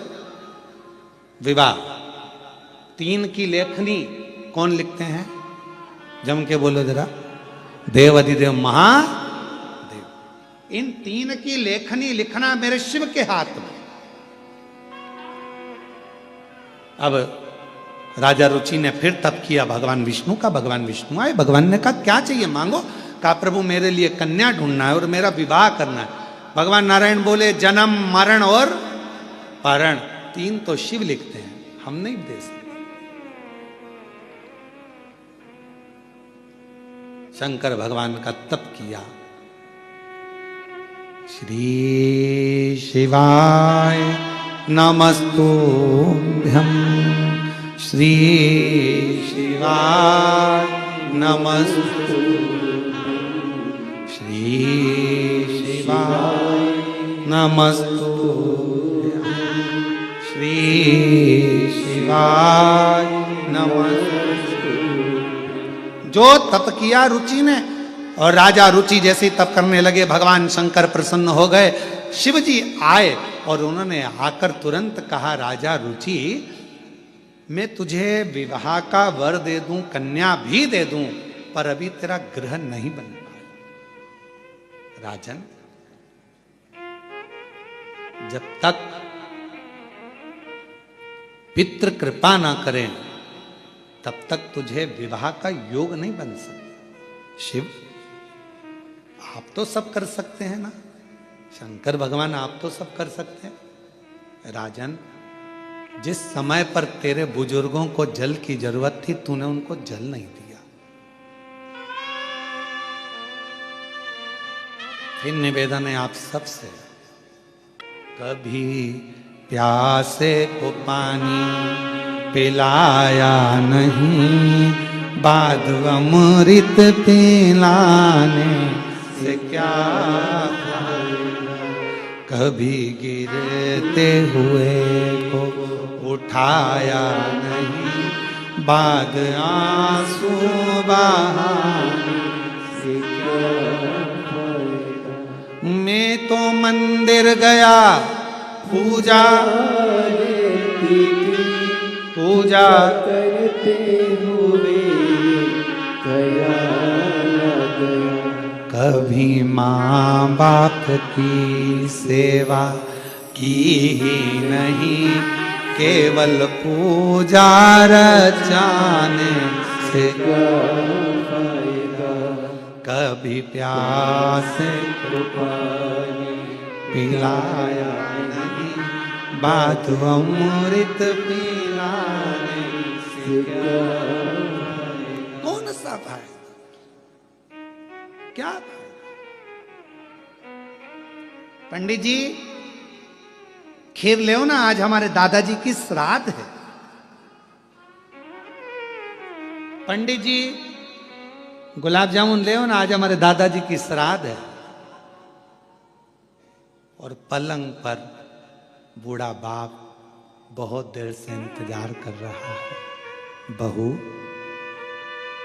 बेटा मुझे एक बोतल में गर्म पानी दे दे, खांसी चल रही है।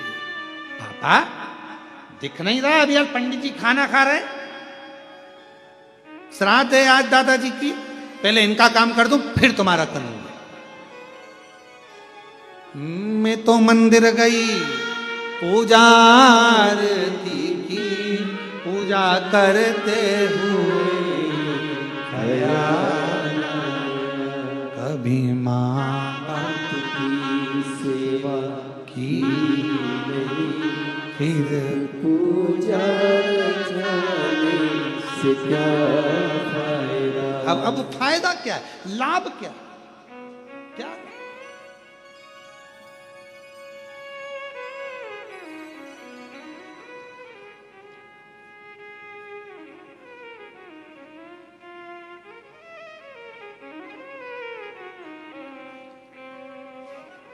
एक छोटी सी बात है, परंतु हो सकता है कि आप लोगों को बुरे भी लग जाए। हमारी बहुत पहले की बात है, बहुत पहले, लगभग 18 से 19 साल हो गए होंगे उस बात को।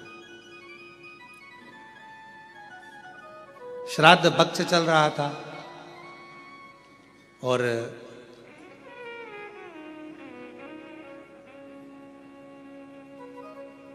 राजस्थान में कथा चल रही थी।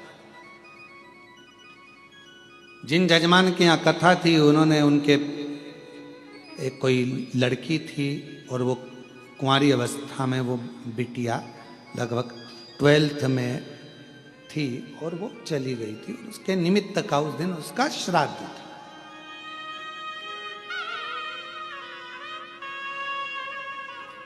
यजमान परिवार से सूचना करी कि गुरुजी आज बेटी का श्राद्ध है और प्रसाद बना है, तो सब लोग प्रसाद पाएंगे, तो आप भी प्रसाद पाएंगे। हमने कहा कि यजमान को पहले हमारे पास भेजो, और यजमान अगर दक्षिणा दे तो हम श्राद्ध पाए, मना नहीं। तो कहा गुरुजी आप दक्षिणा लेंगे? हमने कहा, तो कहा ठीक है। यजमान आए, राधा रमन जी। हमने कहा राधा रमन जी क्या बात है? कहा आज बेटी का श्राद्ध है, प्रसाद पाना। हमने कहा दक्षिणा लगेगी, बिना दक्षिणा के प्रसाद कैसे पाया जाए? तो कहा गुरुजी बोलो क्या दक्षिणा लगेगी? हमने कहा एक दक्षिणा चाहिए। एक बेटी गई है आपकी, 12th क्लास में पढ़ रही थी, पढ़ाई पूरी नहीं हुई थी, चली गई। कोई एक गरीब की बेटी जो 12th में पढ़ रही हो, उसकी पढ़ाई को तुम, उसकी कॉलेज तक का खर्चा तुम उठाओ, तो हम श्राद्ध पाना। ये हमारी दक्षिणा है। एक गरीब की बेटी अगर पढ़ने को तैयार बैठी है और शिक्षा चाहती है और उसके पास धन नहीं है, उसको तुम पढ़ाओ। तुम्हारी बेटी गई ना, उसको अपनी बेटी मानो, उसकी शिक्षा का खर्चा उठाओ, पढ़ाओ उसको अपना मानकर पढ़ाओ, शिक्षा का खर्चा दो उसका। कहा गुरुजी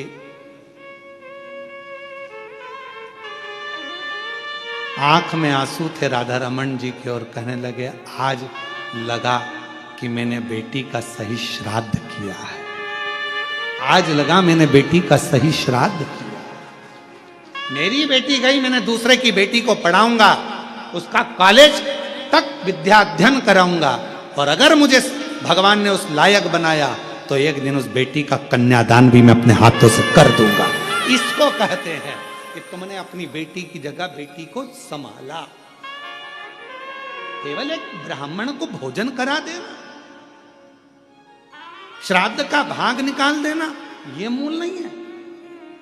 मूल यह है कि किसी के चेहरे पर आपके द्वारा प्रसन्नता आ जाए। और आज मैं कहूंगा नारखेड़े जी, पाटिल जी, मेरे को बड़ी प्रसन्नता इस चीज की कि जिस बेटी को उन्होंने पढ़ाया, नमिता उसका नाम है, और वो आज पटवारी बन गई है, और पटवारी बनकर पटवारी का जॉब कर रही है। और आप मानेंगे नहीं, नारखेड़े जी कभी योग लगेगा तो मैं उसको मिलवाऊंगा आपसे, उस नमिता बेटी से, कि जिन्होंने उस बेटी को पढ़वाया उसकी माँ नहीं थी, उसका बाप था केवल, और बाप दूसरे के यहाँ काम करता था। बेटी पढ़ गई, पिताजी के जो लड़का था 2-3 उसके बहुएं आ गई, पिताजी को रखा नहीं, तो वो जो दूसरे की बेटी थी, उस बाप को अलग से मकान दिलाकर वो बेटी अपने पिता को वहां रख रही, जिसने पढ़ाया। ओरिजिनल बाप नहीं है, वो पिता नहीं है, पर उसका साथ दे। श्राद्ध किसको कहते हैं? श्राद्ध का मतलब क्या है? आज दुनिया के लोगों ने केवल सोशल मीडिया पर श्राद्ध को हंसी का पात्र बना रखा है। एक बहन फोन लगाकर कहे कौवे को निमंत्रण देती है, कौवा कहता है मैं व्यस्त हूं, ये श्राद्ध है?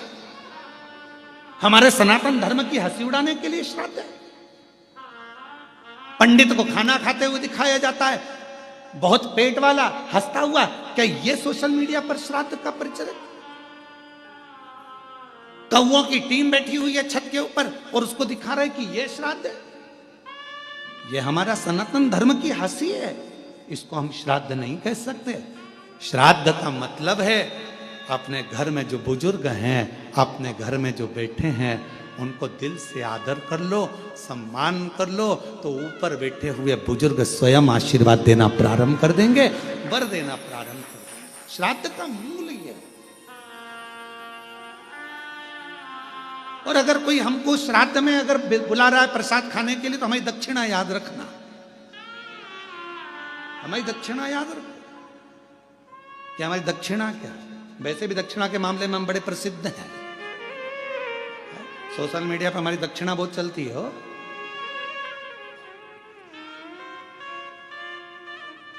पर हमारी दक्षिणा याद रखना कि हमें अगर श्राद्ध पक्ष में प्रसाद पवाना है, जिसको बुलाना है हम आने को तैयार है, पर शर्त यह है कि अगर बुजुर्ग के श्राद्ध में बुलाओगे तो एक बुजुर्ग को तुम्हें उसके मरते दम तक संभालना पड़ेगा।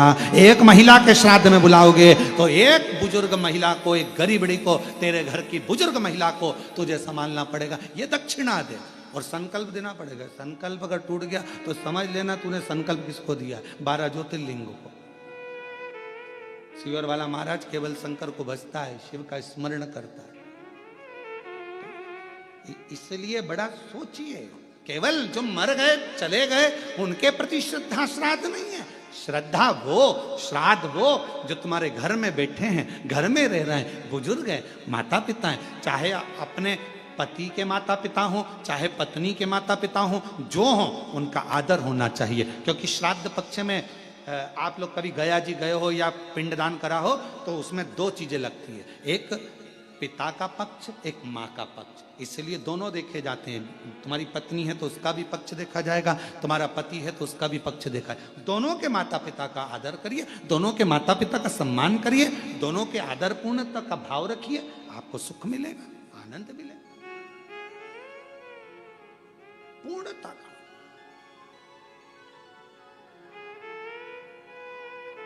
पति सोचे कि मैं अपने माँ बाप का आदर करूं, पत्नी के माँ बाप का नहीं, और पत्नी सोचे मैं अपने माँ बाप का आदर करूं, पति के माँ बाप का नहीं, तो ये पूर्णता नहीं मानी गई। ये दोनों का आदर, दोनों का सम्मान करें। माँ बाप वो भी हैं, माँ बाप वो भी हैं, दोनों का पूर्ण आदर के साथ में जो सम्मान होता है वही श्राद्ध का मूल। हम भटक रहे हैं। आज के जमाने में हमने श्राद्ध को केवल हंसी का पात्र का केंद्र बना दिया। ये 16 दिनों को श्रद्धा के मूल को समझो। मैं मंदिर गई पूजा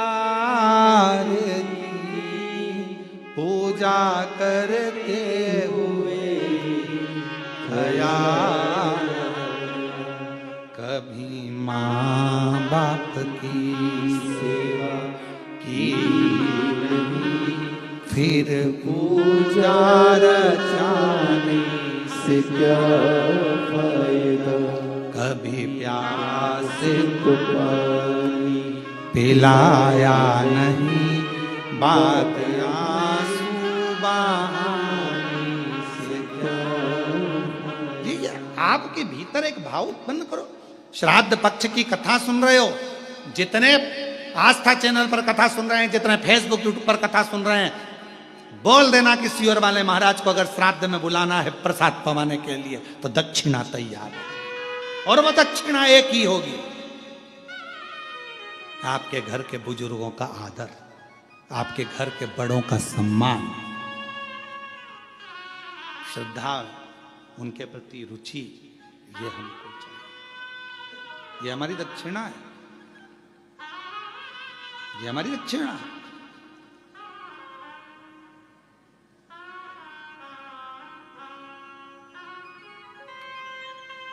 शिव तत्व को जानो। रुचि शिवजी ने कहा रुचि तुमको क्या चाहिए? रुचि कहता है बाबा मेरा ब्याह करना है, शादी करना है। मैंने सुना है कि जन्म मरण प्रण तीन आपके पास में, आप विवाह कर सकते हैं। शिवजी ने कहा पर तुम्हारे पितृ तृप्त नहीं है।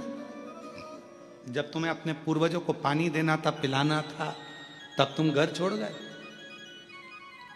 माता पिता तुम्हें ढूंढते रहे। होता है, एक लड़का जा रहा था मोटरसाइकिल लेके, उसने जो बुलेट चालू करी वो बम बम बम बम बम बम, जो उसने चलाना चालू करा, पापा ने आवाज लगाई, ए बेटा इधर आ। दौड़ के आया बेटा, ए बेटा रवि जा तो मुझे थोड़ा सा पानी ला दे बेटा, एक गिलास भर के, जा जल्दी से उड़कर। लड़का दौड़कर अंदर गया, अपनी मम्मी से कहा मम्मी मैं काम से जा रहा था और पापा ने मेरे से पानी लाने का कह दिया, पापा को एक गिलास पानी दे देना। और बेटा दौड़कर बुलेट चालू करी, भम भम भम भम चालू करके भट भट भट भट भट भट भट भट। माँ आई, एक गिलास पानी लेके दिया। पति ने पूछा क्यों तुम पानी लेके आई? मैंने पानी तो तुम्हारे बेटे से मंगा था, तो वो इतनी जल्दीबाजी में कहाँ गया? इतने में माँ ने सिर पे पल्लू लेकर बोला, रेलवे स्टेशन पे प्याऊ लगाई है बेटे ने, पानी पिलाने गया है। बाप ने माथा टोका, स्टेशन पे पानी पिला रहा, बाप यहां मंग रहा तो चिल्ला रहा। स्टेशन पर ऐसे ढेर सारे, क्या मतलब? चले चले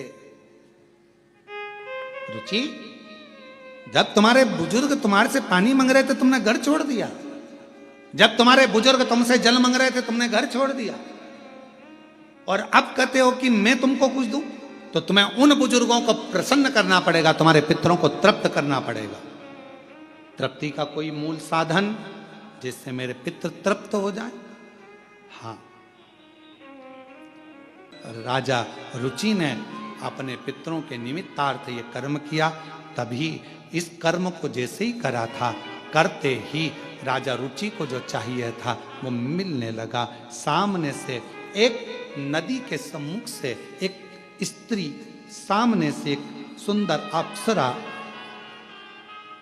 ब्रह्मलोचना निकल कर बाहर आई, और जैसे ही आई पूछा राजा रुचि ने तुम कौन हो? कहा मैं अप्सरा हूं ब्रह्मलोचना।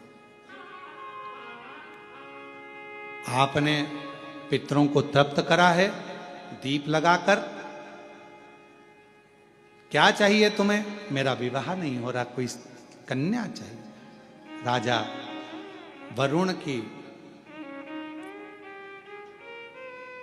पुत्र की पुत्री मालती, जो तुम्हें इसी स्थान पर, जहां तुमने शिव की आराधना करी है, शंकर की आराधना करी है, जहां तुमने पार्थिव बनाकर पूजन करा, इसी भूमि पर वो मालती का दर्शन होगा। उस मालती से तुम्हारा विवाह होगा और तुम्हारे घर में पुत्र रत्न की प्राप्ति होगी, तुम्हारा वंश बढ़ेगा और तुम्हारे पितृ हमेशा तुम्हें वर प्रदान करेंगे। बस वो मालती का प्राकट्य होता है और वरुण के पुत्र की पुत्री मालती का सम्मुख में आना, रुचि के साथ विवाह और दोनों का निवास करना। शास्त्र में भगवान कृष्ण गरुण से कहते हैं, गरुण पितृ पक्ष में जो ये राजा रुचि की पवित्र कथा को श्राद्ध पक्ष के अंदर श्रवण करता है, भगवान कृष्ण कहते हैं ब्रह्मा विष्णु महेश और पितर उसकी झोलियां खुशियों से भर देते हैं। ऐसे राजा रुचि की कथा का वर्णन आता। ये राजा रुचि की कथा है। राजा रुचि, पितृ केवल, कई लोग कहते पितृ का दोष लग गया। नाना भाई, लोग केवल वर्णन करते हैं। कई लोग कह देते हैं कि शंकर भगवान को नहीं भजोगे, शिव जी को जल नहीं चढ़ाओगे, एक दिन जल चढ़ाओगे एक दिन नहीं चढ़ाओगे, शिव जी का शिवलिंग अगर घर में है पूजन नहीं करोगे तो दोष लग जाएगा, शंकर भगवान का दोष लग जाएगा। शिव कभी भी बद्दुआ नहीं देते। जैसे एक बाप एक पिता अपने बेटा बेटी को कभी बद्दुआ नहीं देते। अगर चिल्लाकर बोल भी देंगे अपनी बेटी को, अपने बेटे को, तो बाद में उसको वर ही देंगे। है तो बेटी ही ना, है तो बेटा ही ना। मेरा शंकर भगवान कभी बद्दुआ नहीं देता, मेरा शिव कभी बद्दुआ नहीं देता, मेरा वो घड़दानी कभी अपशब्द नहीं कहता, वो तो वर देता। और महादेव नमन चरणों में, महादेव नमन, सब बोलिए सब, महादेव नमन चरणों में स्वीकार कीजिए, सबका किया है मेरा उद्धार कीजिए, उद्धार कीजिए। है त्रिपुंडधारी, है त्रिशूलधारी, है त्रिपुंडधारी, है त्रिशूलधारी।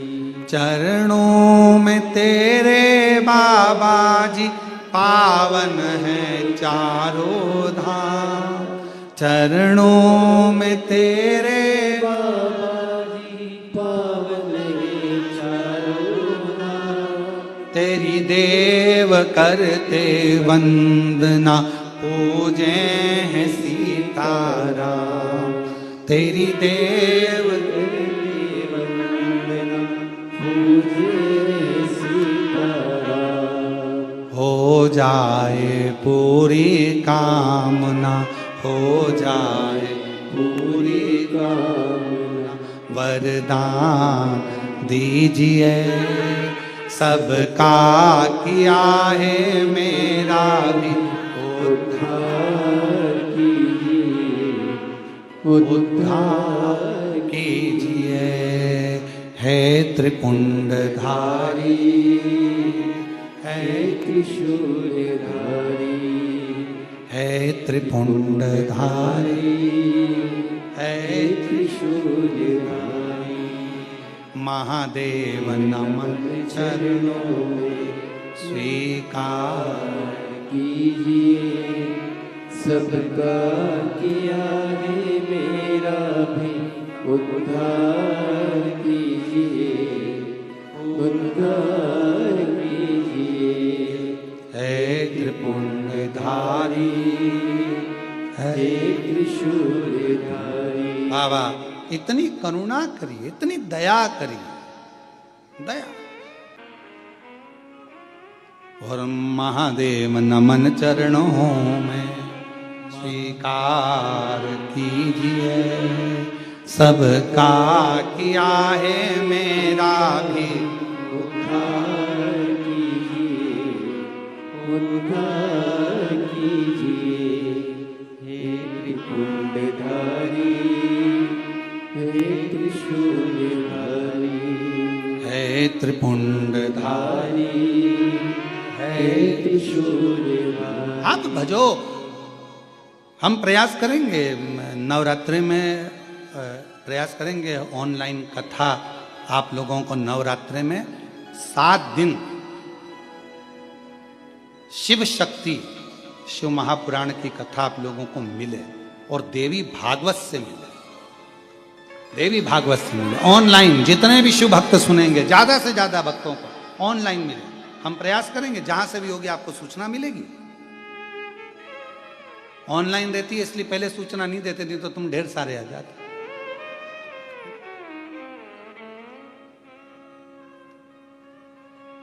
जहां से भी होगी नवरात्रे में, मां जहां पर कृपा कर देगी और जहां मेरे शिव जी की कृपा हो जाएगी, तो नवरात्रि के 7 दिन जहां से भी सुनने को मिल जाएगी, सुनेंगे, आनंद लेंगे।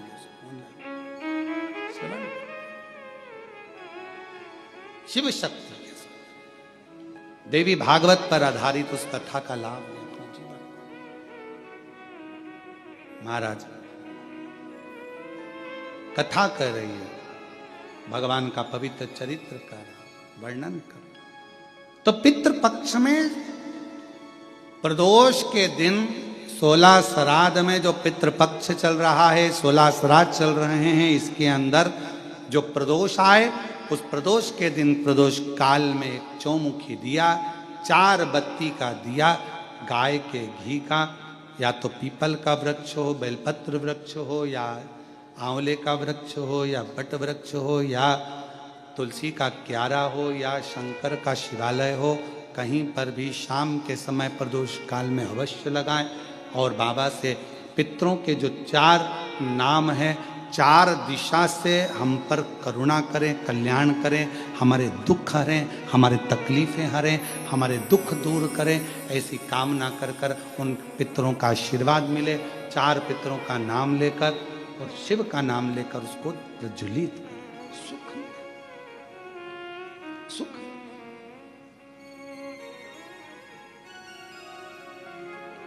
आनंद की अनुभूति।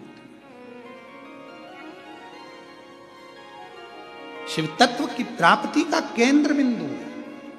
कोई कहे तुमसे कि महाराज हमको ये दोष, अरे क्या दोष, शिव हैं, भगवान शंकर हैं। और जिसके सिर ऊपर तेरा हाथ प्रभु, सो दुख काहे का होवे प्रभु, तो दुख काहे का होवे प्रभु। जिसके सिर ऊपर तेरा हाथ प्रभु, तो दुख काहे का होवे प्रभु, तो दुख काहे का होवे। जिसके सिर पर भगवान शंकर का हस्त कमल हो, गुरु का हस्त कमल हो, और भगवान शंकर पे चढ़े हुए जल का प्रोक्षण हमारे मस्तक पर यदि हो जाता है, तो शिव का हस्त कमल हमारे सिर पर रहता है, तो दुख कैसा, तकलीफ कैसा।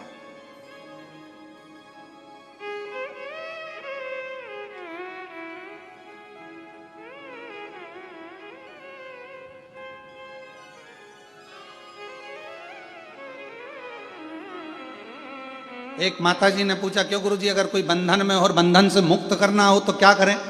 शंकर भगवान के 11 शिव मंदिरों में जाइए, 11 रुद्र का नाम लेकर, एक एक रुद्र का, आप गूगल पे सर्च करेंगे, मोबाइल पर सर्च करेंगे, या शिव पुराण में पढ़ेंगे, स्कंद पुराण में पढ़ेंगे, तो 11 रुद्रों का अलग अलग नाम है। एक मंदिर में जाओ, एक रुद्र का नाम लो, जल चढ़ाओ, उसको कटोरी में झलको। दूसरे मंदिर जाओ, दूसरे रुद्र का नाम लो, उसका जल लाओ। 11 रुद्र का जल एकत्रित कर कर जो बंधन में है उसको आचमन कराओ। अगर पानी नहीं दे सकते तो भोजन में मिलाकर, कोई भी चीज में मिलाकर उसको दो, रुमाल गीला कर दो, कैसे भी देकर उसके, अगर वो जल का प्रोक्षण मुंह के अंदर उसके शरीर पर पड़ेगा, वो बंधन से भी मुक्त हो जाता है। 11 रुद्र कृपा करना प्रारंभ, ये शिव तत्व की प्राप्ति। बल क्यों ना मिले, कथा कर रही है, आगे वर्णन आया भगवान के सुंदर स्वरूप का, भगवान शंकर और मां गंगा के दर्शन का आनंद सुख पाया। आज कथा में मां गंगा के साथ शिव जी का दर्शन इसलिए करा रहे हैं दूसरे दिन की कथा में, क्योंकि श्राद्ध पक्ष चल रहा है। गंगा के सुंदर स्वरूप का दर्शन आप और हम कर रहे हैं भगवान शिव के साथ। बोल गंगा महारानी की, हर हर हर हर महादेव। गंगा जी की सुंदर झांकी का दर्शन कर रहे हैं। गंगे